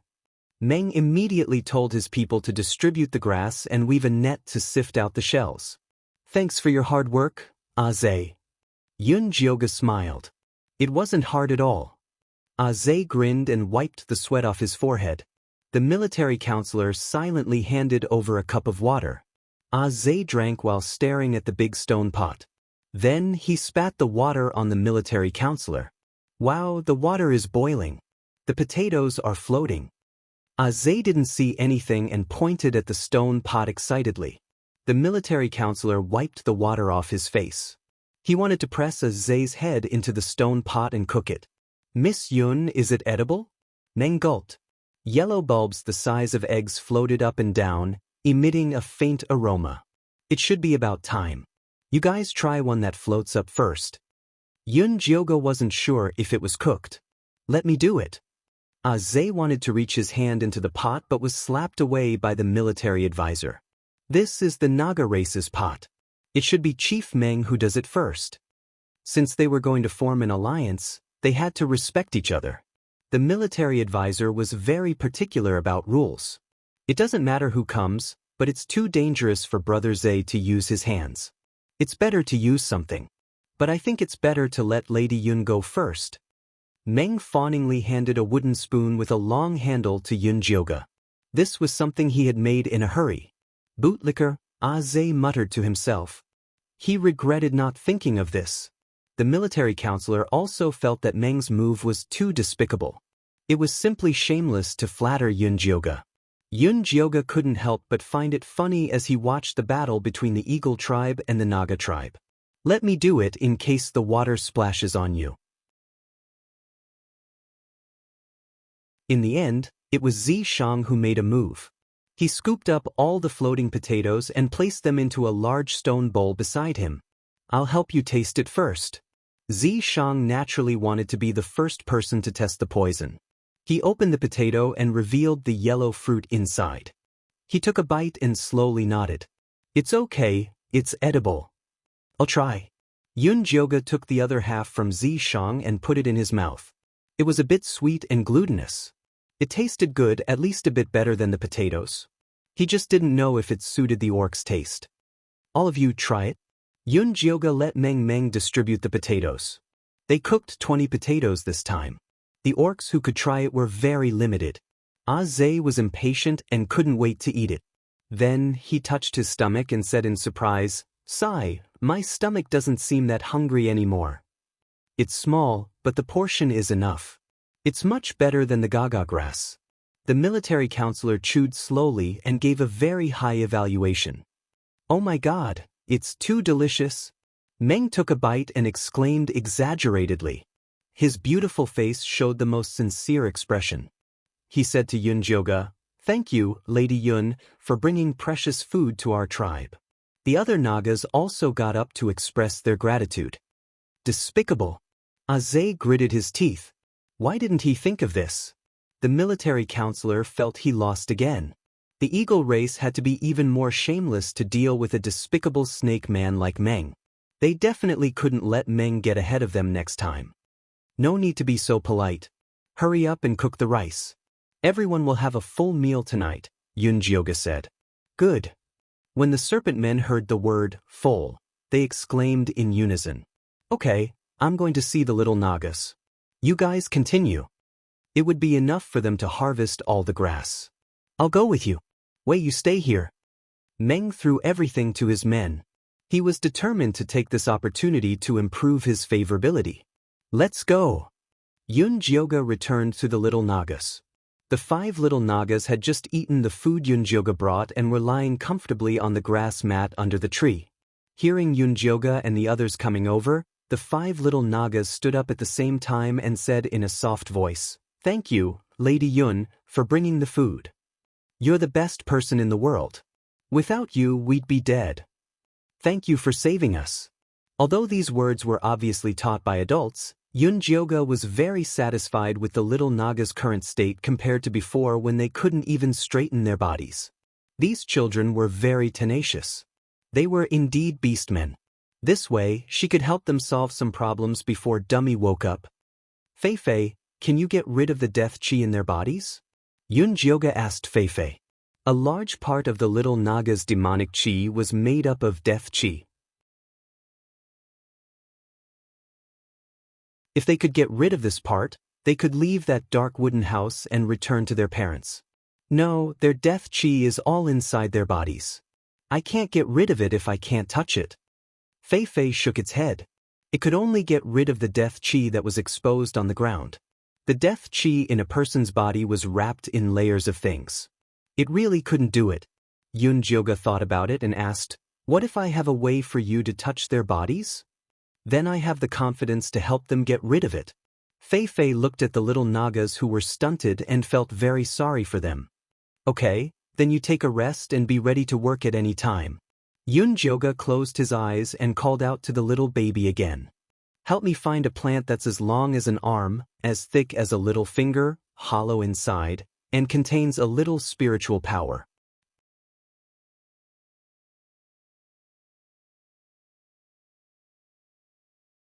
Chapter 501. Master, why do you always ask me to find such uncreative things? The little baby was dissatisfied. Thinking back to the sky garden that he was in charge of, the most beautiful spiritual flowers and spiritual trees in the world were planted. The entire garden was filled with dense spiritual power and the fragrance of flowers. How enjoyable that was! If I ask you to find it, then find it. I don't have much divine power left. If you waste my time talking nonsense, believe it or not, I'll seal you into the big grass eater. Yun Jyoga threatened. I don't want to go to that disgusting place. This kind of thing that could be eaten by humans and beasts was simply lowering its style. The little baby didn't dare to say any more. He quickly found something that met Yun Jyoga's requirements and quickly planted it. Yun Jyoga opened her eyes, and there were 5 pure white and soft plants that looked like sheep intestines in her hands. She pinched the heads of the 5 sheep intestines into sharp shapes, and then fused the other end together. Little kids, I'll stab this sharp head into your hands later, but you don't have to be afraid. This is for healing, it won't be very painful, Yun Jyoga said softly to the little snake people. The little snake people didn't say anything, but the tips of their taut tails showed how nervous they were. Good kids, be obedient. After you're healed, you'll still have meat pancakes to eat. Yun Jyoga used his trump card. The little snake people's eyes lit up, and they immediately rushed to stretch out their arms. Whip mine, whip mine. To them, there was nothing more terrifying than hunger. You guys lie down first. Yun Jyoga made the 5 little snake people's heads form a circle inwards, and then he stabbed the sharp heads of the 5 tubes into the little snake people's blood vessels. Then he called Fei Fei over. Try and see if you can touch the death energy in their bodies like this. Yun Jyoga tied the big head to Fei Fei's black wings. Yes, but it's a little slow. Fei Fei stopped on the branch above the little snake people's heads and began to slowly flap its wings. Waves of black color flowed from the little snake people's bodies to Fei Fei's shoulders through the tubes, and then it turned into life energy that landed on their bodies. The pale skin of the 5 little Nagas slowly regained some color, and the dull color of their little snake tails also regained some luster. Very good, Fei Fei, keep it up. Yun Jyoga shouted to Fei Fei.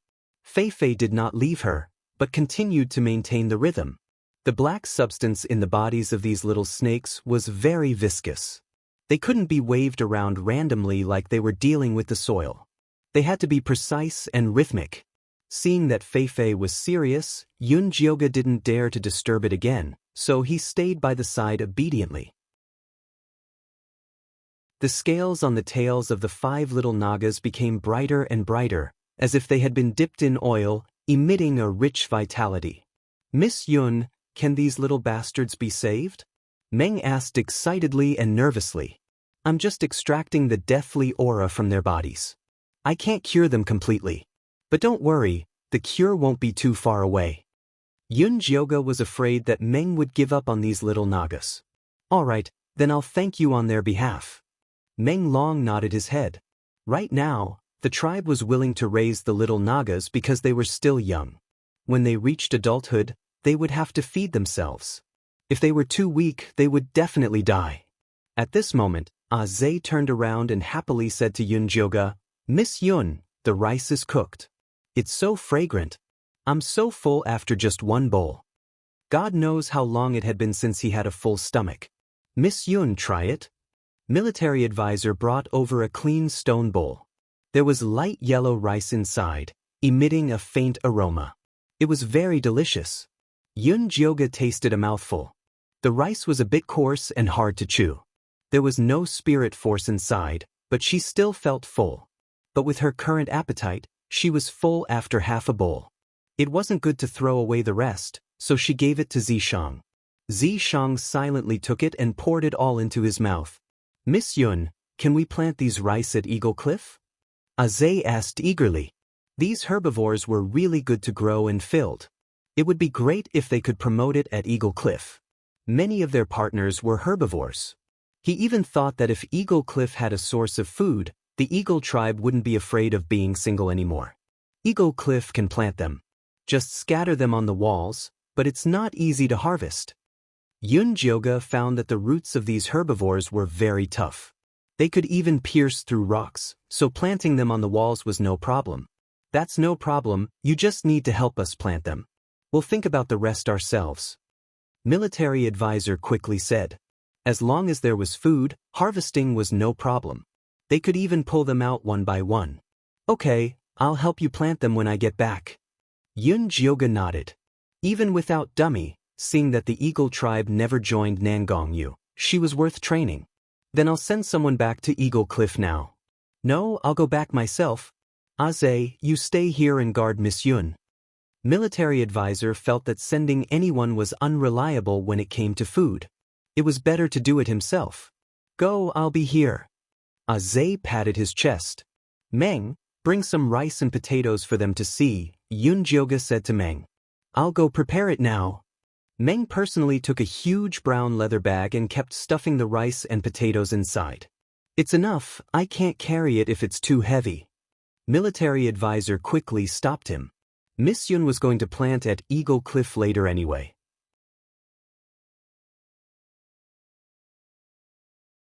There was no need to act like a hungry ghost. Okay, take it. Meng handed the bag over. Although his heart was bleeding, he felt much better when he turned his head and saw the large patch of grass.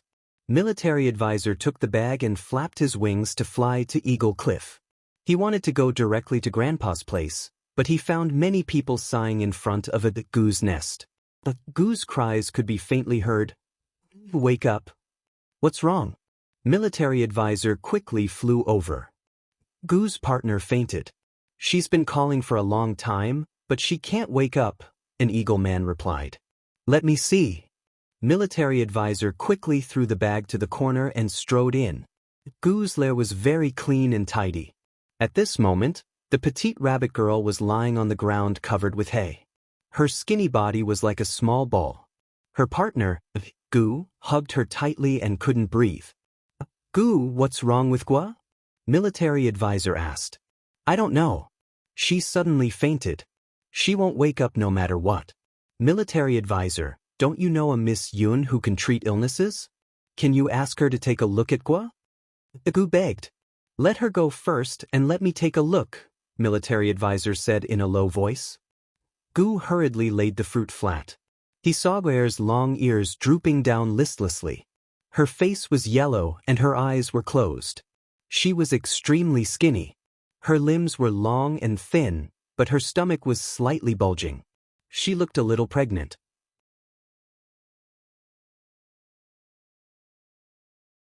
Chapter 502. Ah Ping, bring your partner over to see if her is pregnant. Although the orcs didn't care about male and female intimacy, he hadn't had a child before, so he had to find an experienced orc. An older orc immediately brought his bull tribe companion over. The man with horns on his head, who was also skinny, touched Guer's belly and said with a nod, That's right. She's pregnant. Guer is actually pregnant, but why did she faint? Gu asked in a low voice. He was exhausted from looking for food every day and fell asleep as soon as he came back. He didn't even notice Guer was pregnant. Damn it. Pregnant females have bigger appetites. She's hungry. The oxman sighed. Although Gu had tried very hard, food was too hard to find. Gu was introverted and patient. She wouldn't tell Gu no matter how hungry she was. I'll go find food for her now. Gu was about to rush out. The military counselor quickly stopped Gu and said, I just got some food from the Naga tribe. You can give it to Guar later. What food? Gu said warily. We don't eat gaga grass. Everyone in the Eagle Men knew there was something wrong with the gaga grass. Do you think I'm stupid? It's the food that Miss Yun made. Bring some back for me to try. Oh right, where's my grandpa? The military counselor looked around and didn't find his grandpa. Usually, when something like this happened, the grandpa would take the lead and be the first to rush over. I don't know. I don't see him. I think he's in the nursery. No, I saw him come out of the nursery and go to the warehouse. The Eagle Men all talked at once. I'll go find him. Cook these for Gua. The military counselor poured out a dozen potatoes and flew to the warehouse with the rest of the food. The wooden door of the warehouse was half open. A skinny figure lay in front of it. Grandpa. The military counselor was scared out of his wits. He rushed over to help the grandpa up. The grandpa's face was yellow, his lips were cracked, and his breath was weak. Bing Hui, come here quickly. After arranging for his tribesmen to take care of the old man, The military advisor immediately flew to the Naga territory to find Yunjyoga. At that moment, Yunjyoga was examining the little Naga who had just finished healing. Very good, most of the death aura on your body has disappeared. You won't be afraid of light anymore. Take off the hood. Yunjyoga personally took off the black hood on the heads of the 5 little Nagas. This was the first time she had seen the little Nagas. Unlike the little chicks of the Eagleman race, these little snake people were all quite beautiful. Their eyelashes were especially long, and their pale skin gave off a sinister vibe, giving them a dark sense of beauty. Although Yunjyoga wasn't obsessed with appearances, he was still very happy to see that the child he saved was so cute. Patriarch, father, mother.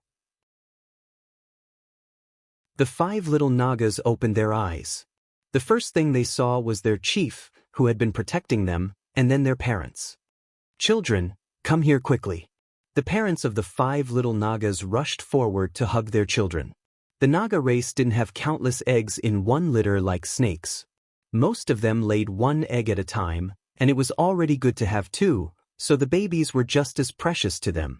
Fei was very touched by the tears of the little Naga's family reunion. It landed beside Yunjyoga and said in a low voice, "This is the first time I feel that it's not bad to evolve into this appearance." "But did you not like your appearance in the past?" Yunjyoga was surprised. Fei had always been very smug and confident, and she thought that Fei liked her appearance a lot. "Yes, it's a little boring to only have black and white. I like colors." Fei dreamed that it could become a colorful butterfly, sprinkling beautiful spirit light instead of black death aura. However, after saving these 5 little Nagas today, its heart was filled with a strong sense of pride, which made it happier than its appearance. Although your body is only black and white, it's fine as long as your heart is colored. Yunjyoga patted Fei's head. This smug and pretentious little guy finally realized its importance. Fei nodded. Suddenly, a warm current surged from its chest and surged toward the wings on both sides. The black and white wings suddenly emitted a faint light, and in the end, they turned into 2 Tai Chi fish imprinted on the wings. It's evolved? Zishang was surprised. The yin-yang reincarnation butterfly was a strange creature in the world. It was already very miraculous for it to be formed, and evolving was even more difficult. He had seen a yin-yang reincarnation butterfly evolve once every 100 years, and it had to be fed countless spirit herbs to accumulate. In his eyes, Fei was completely free-range. Other than the 2 bottles of spirit beast pills every month, he usually fed it a few pills when he was praising it, and it actually evolved. If this got out, people's jaws would probably drop. However, other than Yunjyoga, no one else would casually take out the yin-yang reincarnation butterfly and use it. They basically kept it in the spirit garden for fear of being seen. This pattern is so ugly. Fei looked at the black and white fish in disgust. No, it's very beautiful. Continue to work hard, and one day, it will definitely give birth to the most beautiful pattern in the world, Yunjyoga comforted perfunctorily. That's a must. Fei was happy again. Meng, who had been silently observing from the side, did not know what had happened to the little butterfly, but he instinctively guessed that it should be something good. He said happily, "Miss Yun, today is really a joyous occasion. Our tribe plans to hold a bonfire banquet. Please stay and celebrate with us." Their tribe had not held a bonfire banquet for a long time, so he decided to properly celebrate and build a good relationship with Yunjyoga. Sure. Yunjyoga nodded. She also wanted to properly rope in the Naga tribe, and then ask about Nangong Yu's situation, as well as the surrounding tribes that could be reclaimed. "Then I will give the order now." Meng excitedly announced the order to the Naga tribe. They would hold a bonfire banquet tonight, and they would all be provided with grass, rice, and potatoes. The Naga tribe let out a deafening cheer. The military advisor had arrived at this moment. "Miss Yun, it's bad. My grandfather has fainted." The military advisor suddenly landed in front of Yunjyoga and shouted, "What happened to Elder Bai? He was fine when they left." "I don't know. When I returned, I saw him fainting in front of the warehouse, and he still hasn't woken up," the military advisor said anxiously. Then let's go back immediately. Yun Jioga made a prompt decision. Elder Bai was the spiritual leader of the Eaglemen tribe. If something happened to him, the Eaglemen tribe would definitely fall into chaos. This was something she absolutely did not want to see.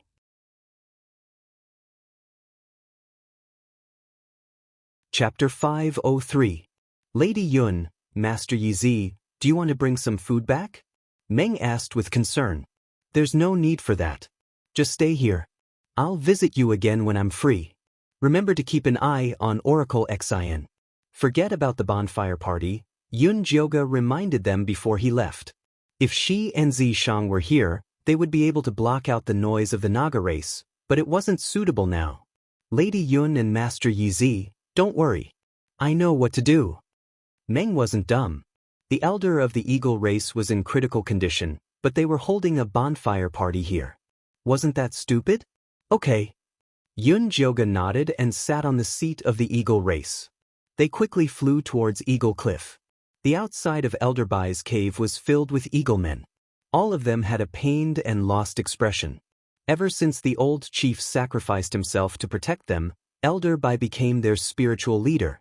No matter how hard the days were, they could survive. If Elder Bai left, what would happen to the eagle race? His Highness had become an idiot. Advisor was smart but lacking courage. Zhe was brave but lacking a brain. Who else could lead the eagle race? Everyone move aside, Lady Yun is here, Zhe yelled from afar. All the eaglemen moved aside and let Zhe and the others fly in. As soon as Zishang landed, he protected Yun Jioga and walked into Elder Bai's cave. Elder Bai was still unconscious. If it wasn't for the occasional rise and fall of his chest, he would look no different from a dead man. Yun Jioga checked Elder Bai's pulse and frowned. Elder Bai was old and worried for a long time. He was at the end of his rope. Lady Yun, how's my grandpa? Advisor asked. I can wake him up, but he probably doesn't have much time left. Yun Jioga shook her head. Advisor's eyes reddened. He gritted his teeth and didn't beg Yun Jioga to save his grandpa. He just asked, how long does my grandpa have left? If he recuperates well, he should have a year left. However, remember not to be tired, angry, and worried. You must rest well. Yun Jioga said 1 year too much. How long until His Highness wakes up? Advisor asked. Dummy will wake up in 7 days at most. Dummy was in the most important period of recovery, so Yun Jioga didn't dare to forcibly wake him up. Alright, then I'll have to trouble Miss Yun to wake my grandfather up first. The military counselor bowed deeply to Yun Jioga. Yun Jioga took out the thunder fire needles and pierced them into Elder Bai's meridians, the Taiyang and the Hoku acupoints. Elder Bai shuddered and slowly opened his eyes. He looked at the military counselor and Yun Jioga in confusion and asked hoarsely, "What's wrong with me?" "Grandpa, you were so tired that you collapsed at the entrance of the warehouse just now," the military counselor said while suppressing his sadness. "Looks like I'm really getting old." I originally wanted to go to the warehouse to see if there was anything to take out for the kid, but I didn't expect to collapse just as I reached the door. Elder Bai shook his head helplessly. Just as he was about to get up, he was held down by the military counselor. "Grandfather, Miss Yun said that you only have 1 year left to live. You must rest quietly and not tire yourself out. However, His Royal Highness will wake up in 7 days." Elder Bai was stunned for a moment. Then he nodded calmly and said, "All right. I can see His Royal Highness wake up with my own eyes. I can be considered to be worthy of the deceased patriarch." He knew his body very well. He had long been unable to do as he wished and had been holding on by force. When he collapsed this time, he thought that he was going to see the old patriarch. He didn't expect to live for another year. It was not bad. "Grandpa, there's another good news. Miss Yun has grown food. It's called grass rice and grass potatoes." The military counselor walked to the entrance of the cave and shouted, "Do you still have the boiled grass potatoes left?" Yes. A goose voice came from afar. Then he brought 9 cooked grass potatoes over. The military counselor had left 12 potatoes, and he cooked all of them.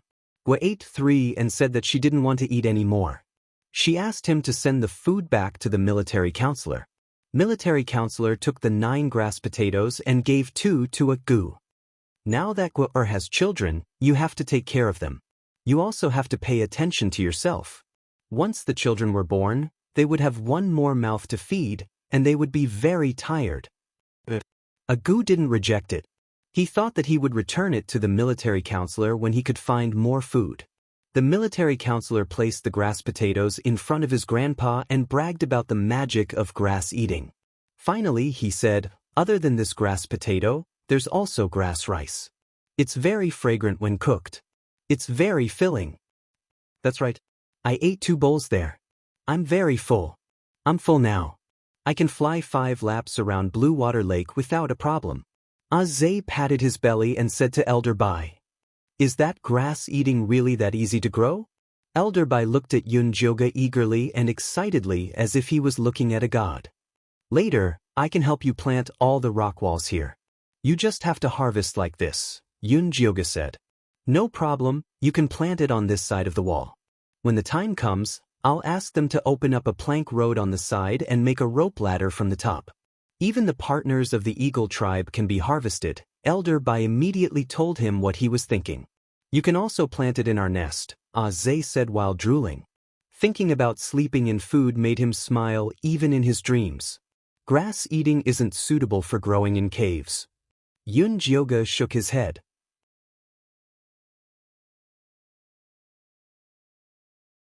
However, Eagle Cliff's rock wall area was limited.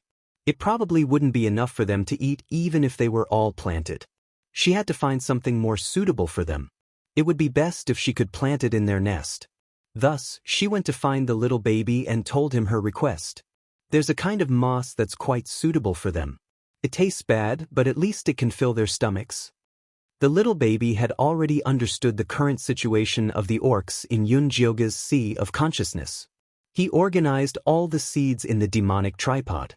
There were many seeds, but they were all extremely precious and required extremely high spirit chi. Like the big grass eater, it could only find a green moss after rummaging through the whole place. This moss had been a tribute from the merfolk. It was said that it could grow in the sea or by the river. It would glow with a light green light, and it was fat and delicious. "Okay, this is it. Show me." Then, Yun Jioga had a palm-sized green crystal in his hand. Luckily, the seeds that those races had offered were all essence. They just needed to be ground up to grow quickly. If it was an ordinary seed, it would take a long time to grow and the chances of dying were very high. "Miss Yun, what is this?" Azay looked curiously at Yun Jioga's hand and then pinched his own as though curious about how something could grow on its own.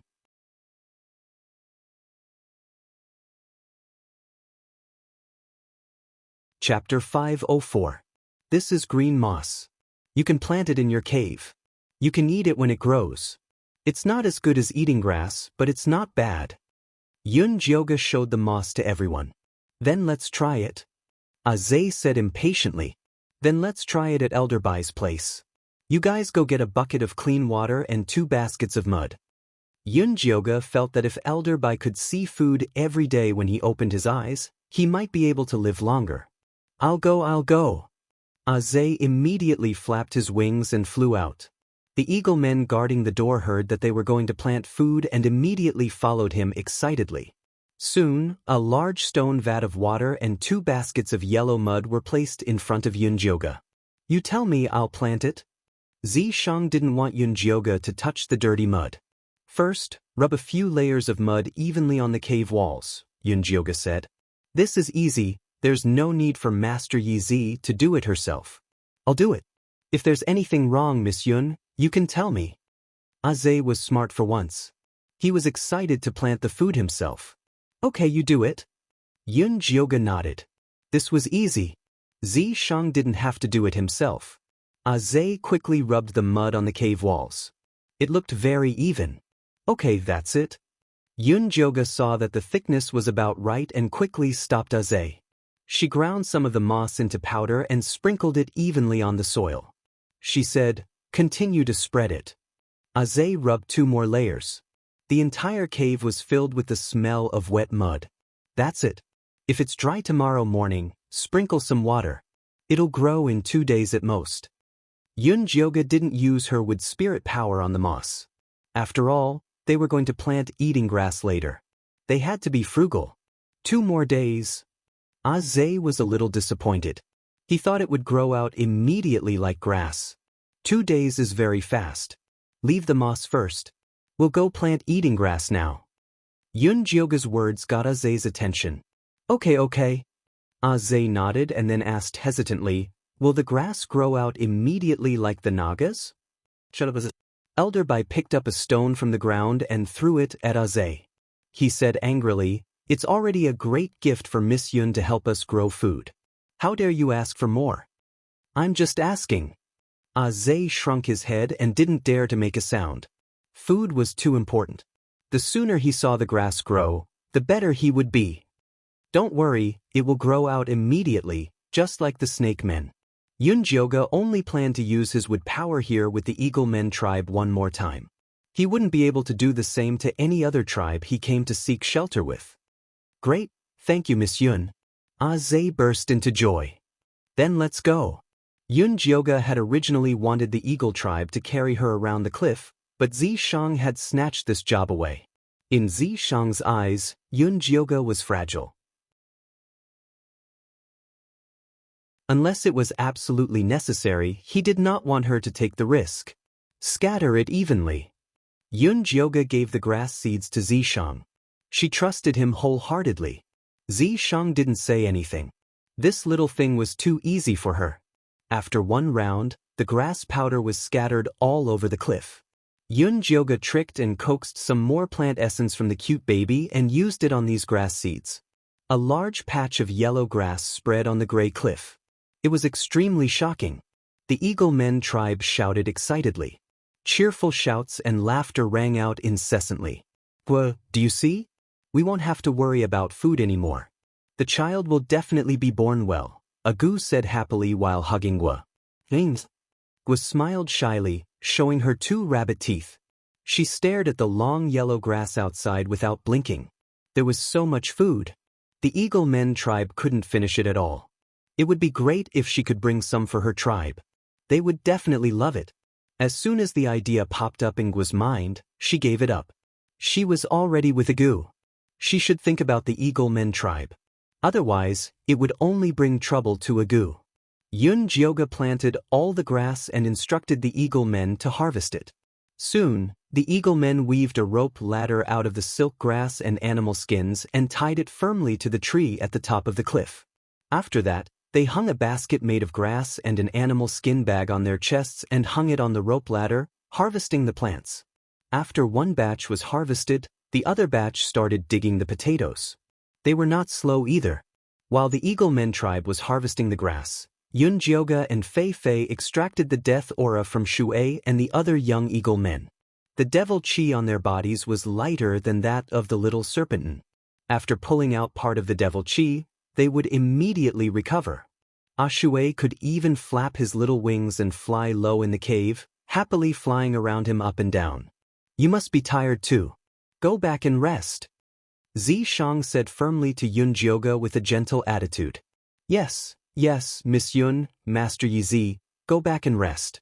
Don't tire yourself out. Elder Bai nodded. Yun Jioga also felt sore all over.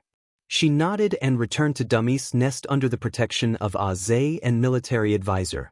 Although Aze really wanted to stay at Eagle Cliff and harvest the grass with everyone, he reluctantly gave up when he thought of Elder Bai's warning. The most important person in the entire secret realm was Yun Jioga. As long as she was here, food wouldn't be a problem. Without her, the orc race would return to the poor and hungry state of the past. It might even be more difficult. Thinking of this, Aze wanted to stay by Yun Jioga's bed every night. Okay, you can go back. We don't need you here. Yun Jioga waved the overly enthusiastic Aze and military advisor away. Okay, then I'll go. Miss Yun, if you need anything, you must tell us immediately. We'll stay on the cliff, Aze ordered again and again. F***ck off. In the end, Zishang kicked him away. Aze flapped his wings and flew around the entrance of the cave, feeling wronged. Seeing that Zishang looked like he was going to kill him if he didn't get lost, he finally left with the military counselor. Yun Jioga sat on the ground without a care for her image. She didn't feel it before, but now that she breathed a sigh of relief, she suddenly felt very tired. She couldn't even lift her arms. "Do you want me to get you some water for a bath?" Zishang walked behind Yun Jioga and massaged her shoulders. Yun Jioga was a little tempted, but when she saw the empty nest, she immediately shook her head. "Never mind, we can't be too particular now. Take Dummy out and let me see how it is."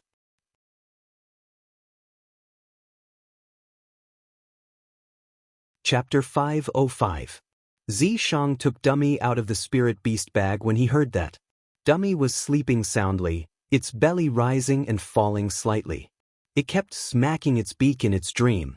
Who knew what delicious food it was dreaming of? Yun Jioga opened her spirit eye and looked closely at Dummy's sea of consciousness. There was no sign of demonic chi reviving. "Fatty Dummy, wake up." Yun Jioga sighed and rubbed Dummy's hair before putting it back into the spirit beast bag. "Rest, we still have to go negotiate with the Eagle Men tomorrow." Zishang hugged Yun Jioga and laid down.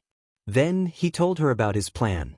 "If we want to take over the tribes in this secret realm, it's best to start small. That way, it won't attract Nangong Yu's attention. Also, the Eagle Men have many herbivorous beasts as partners. These beasts are the weaker group in the secret realm. They're in the most difficult situation right now, so I want to start with them." Yun Jioga nodded. For some reason, she thought of the long-eared, red-eyed rabbit girl and said, "How about we start with the rabbit tribe?" "Okay, I'll let Advisor and Zay ask tomorrow." It didn't matter which tribe Zishang started with. They had to be subdued in the end anyway. Yun Jioga slowly closed her eyes and breathed heavily. Then she fell into a deep sleep. Zishang kissed Yun Jioga's forehead and placed his hand on her stomach. There was no movement there. It was as though the little egg was asleep. "If only you were really the son of life." Zishang sighed silently in his heart. Then he pulled Yun Jioga into his arms and closed his eyes. The next morning, Yun Jioga woke up energetically. After washing up, she went to Eagle Cliff with Zishang. Yesterday, the rock wall was still yellow, but today, it was completely bare, leaving only faint yellow grass roots. "You guys cut it overnight?" Yun Jioga asked Advisor. Enchanting, Elder Bai was worried that a long night would bring trouble. Advisor nodded. After hearing that the grass rice and grass potatoes could be stored for a long time, Elder Bai made a prompt decision to have the clansmen harvest overnight. After distributing the grass rice and grass potatoes according to the number of people, the rest were stored in the warehouse for winter storage. Then sprinkle more water and let them grow faster. Yun Jioga could understand the eagle race's actions. In fact, she was considering whether she should find a plane to plant a large amount of food and hoard it. She could use it as a weapon to rope in the smaller tribes. However, this involved management and storage, so he had to discuss it with the Eagle tribe and the Naga tribe. "I'll go get the people to sprinkle water now." Advisor, send Lady Yun to Elder Bai. Zay had been thinking about the harvest last night and couldn't wait to leave. The military counselor sent Yun Jioga into Elder Bai's lair. He noticed that the thick mud he had touched yesterday had grown a layer of grayish-green moss, which shone with a faint light. It grew out so quickly? The military counselor was very happy. He couldn't help but want to break off a piece and have a taste. "Kid, don't move." Elder Bai rushed out and pushed his hand away. Then he said excitedly to Yun Jioga, "Lady Yun, this moss is really good. There's actually salt in it." "Is salt very important?" Yun Jioga was shocked. Did the orcs need to eat salt too? Of course it's important. Things with salt can give us strength and courage. In the past, we traded with the sea race, but ever since the Black Rain, death swamps have appeared everywhere. Even our Eaglemen race doesn't dare to fly there. Everyone is eating the coarse salt that was stored before. If we can't find a substitute, all the orcs will probably have to risk their lives to cross the death swamp. Elder Bai looked at Yun Jioga with admiration. He wanted to kneel down and kiss her toes. He thought the moss was just a backup food. He didn't expect there to be salt. This was a lifesaver. Do you think we can use these two things to rope in other tribes? Yun Jioga didn't expect the moss to have such a magical effect. This was not bad. Of course. Not to mention making them submit, even making them swear a blood oath of lifelong loyalty is not a problem. Elder Bai's tone was not exaggerated at all.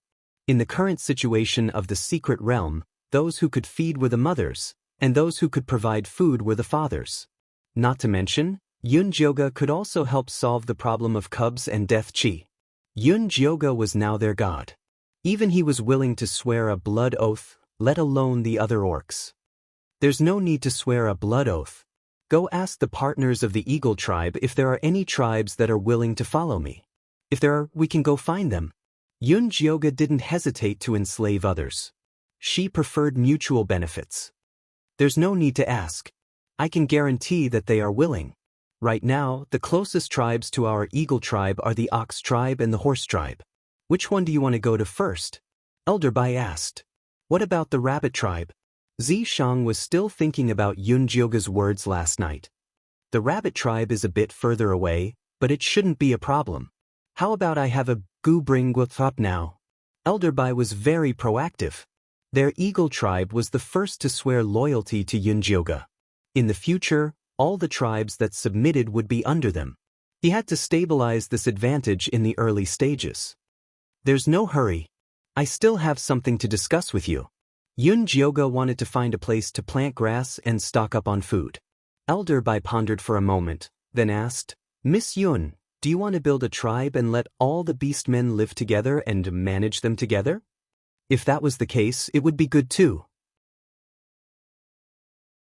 With the current situation in the mystic realm, they needed to be united. Otherwise, those tribes might seem to submit on the surface, but they would have to rush them, threaten them, and even bribe them. It would be a waste of time. That's not what I mean. How much godly power would it take to build a tribe that could accommodate all the orcs? She wasn't in the mood for that right now. We want to build a city of orcs and manage all the orcs, Zishang suddenly said. Yun Jioga's eyes widened as she looked at Zishang. She almost blurted out, Are you crazy? How could it be easy to build a city without demonic power? What do you mean by a city? Elder Bai was confused and didn't understand. It's a tribe built from earth. There are high walls and a moat outside. There are also houses for you to live in. Zishang gave a simple description. There's actually such a safe place? Elder Bai's eyes lit up, but they quickly dimmed. Such a city must be very difficult to build. Lady Z, winter is coming. The most important thing for us now is to stock up on food. I'm afraid we don't have the time to help you complete such a great mission.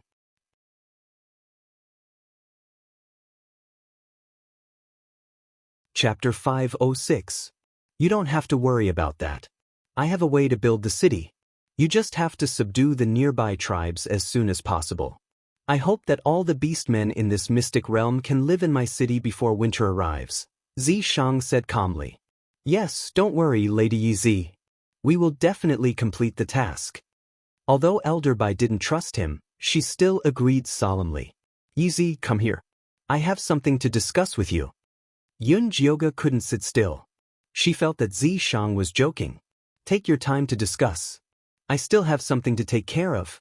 I'll be leaving first. Elder Bai flew out of her lair. Zishang, do you know what you're saying? Yun Jioga looked at Zishang in disbelief. Of course. Zishang nodded. Then what do you plan to use to build the city? Is my divine power not enough to save people? Even if Yun Jioga had excess divine power, she would use it to plant crops. That was what the beastmen needed the most now. There's no need for you. Just leave Shirley to me.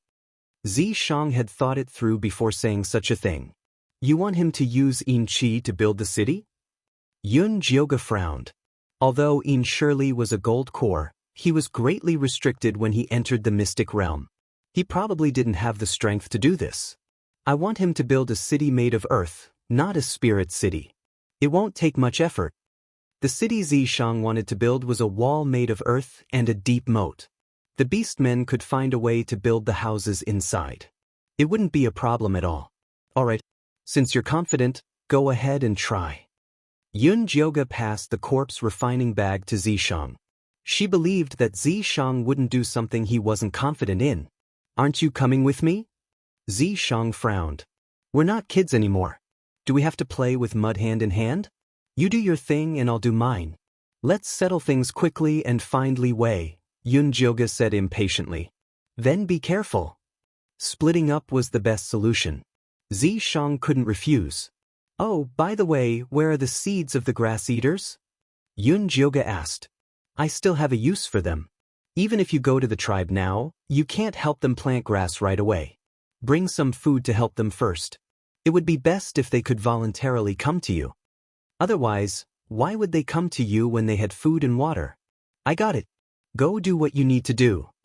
Yun Jioga waved his hand to chase him away. The most important thing was to hurry up and return. Then I'll go now, Zishang shouted towards the cliff. Zhe, come here. Master Yizi has something to say. Yizi flew over with a potato in her mouth. Take me out for a spin. Zishang grabbed Zhe's feet and left the lair with him. Elder Bai only came in after Zishang had left. He wanted to ask but was too embarrassed to do so. Yizi has gone to build a city. I'll stay here and help you reclaim the tribe. What about Guo? Have you told her? I've talked to her. She said that she can represent her tribe and pledge her loyalty to you. She hopes that you can save her tribe as soon as possible, Elder Bai said. Guo was an orphan who had been raised by her clansmen since she was a child. Her clan had been ambushed by a pack of jackals and wolves, and she had accidentally fallen into the river when she was escaping. That was how Agu had saved her. Let's go now. Yun Jioga couldn't bear it when he thought about the suffering of those gentle and weak little rabbit girls. Indeed, cuteness was the way to go. Elder Bai had originally wanted to tag along, but Yun Jioga had strictly forbidden him from staying at Eagle Cliff to manage the situation and take a good rest. The military counselor nodded his head repeatedly. In the end, he brought Agu, Ping, Hui, and the other eagle men with him. Each eagle man carried a bag of about 30 grass potatoes and a bag of green moss. These were all food for the rabbit men. Gu didn't want to bring Guo along, but Guo insisted on going. She was usually very gentle, but when she became stubborn, even Gu couldn't do anything about it. He could only come to consult the military counselor. Of course, the military counselor didn't agree. In his heart, a pregnant female would only be a burden. Bringing her along would just be looking for trouble. In the end, Yun Jioga examined Guo and found that her fetus was stable and wouldn't affect her mobility. The military counselor reluctantly agreed. Tell me if you're not feeling well, understand? Don't hold it in. Yun Jioga looked at Guo's long and soft ears and really wanted to touch them, but to maintain his cold image he didn't. Thank you, Miss Yun. Nodded shyly and fearfully. She also knew that she might cause trouble if she went along, but she really missed her clansmen who had taken care of her growing up, so she could only be willful for once. Agu, take care of Gu. Don't let her fall, the military counselor ordered. Don't worry, she's safe. Gu took out a rope made of silk grass and tied Gu firmly to his chest. Only then did the military counselor and Hui carry Yun Jioga and fly in front. The other eagle men flew vigilantly beside them. The territory of the rabbit men used to be in the east of the grassland. After the disaster of the Black Rain, most of the grassland had been abandoned. They could only migrate to the mountains that still had some green left. Our clansman's territory is over there, said while pointing at a small mound full of weeds from above. Let's go down, Yun Jioga ordered. The military counselor brought the eagle men and Guo to the small mound. Chief Grandmother, Elder Lang, I've brought some people to bring you food, Guo shouted. However, the small mound was strangely xiet. A breeze with a faint deathly aura blew past, and the half-yellow and half-green weeds kept swaying. Xiao Xia, Xiao Bai. Guo turned over the caves that were full of weeds one by one, but she didn't find any trace of her clansmen. She was so anxious that her forehead was covered in sweat. Yun Jioga, the military counselor, and the other eagle men also searched everywhere, but they didn't find anything either. Don't panic, maybe they're migrating again? Gu felt sorry for the panicking Guopsur and wiped her sweat. No, if they're migrating, they'll definitely leave a mark for other clansmen. Shook her head, and her little face was pale. I'm guessing that they were attacked. Yun Jioga walked out of a cave at this time, holding a half-eaten carrot in his hand. Gu could smell the blood on the carrot. It was the scent of her clansmen. Her body couldn't help but shake, and she fainted after rolling her eyes. What's wrong with you? Gu screamed in fear, and quickly held her limp body. Don't be nervous. She just fainted because she was too excited. Help her into the cave to rest. Yun Jioga comforted Gu. Hurry up and go in. The military counselor frowned. He didn't agree to bring Gu here before. She was indeed a failure. Gu didn't have time to thank him. He quickly carried Gu into the cave. Military counselor, what do you think about this? Yun Jioga asked the military counselor. You're tuning in to the Dreamy Chapters YouTube channel. We're so grateful for your support, and don't forget to subscribe to join us on this incredible journey through captivating stories. Your generosity through donations truly makes a world of difference, as it's the primary source of revenue that allows me to expand and enhance this channel for you. Thank you from the bottom of my heart for being a part of this adventure.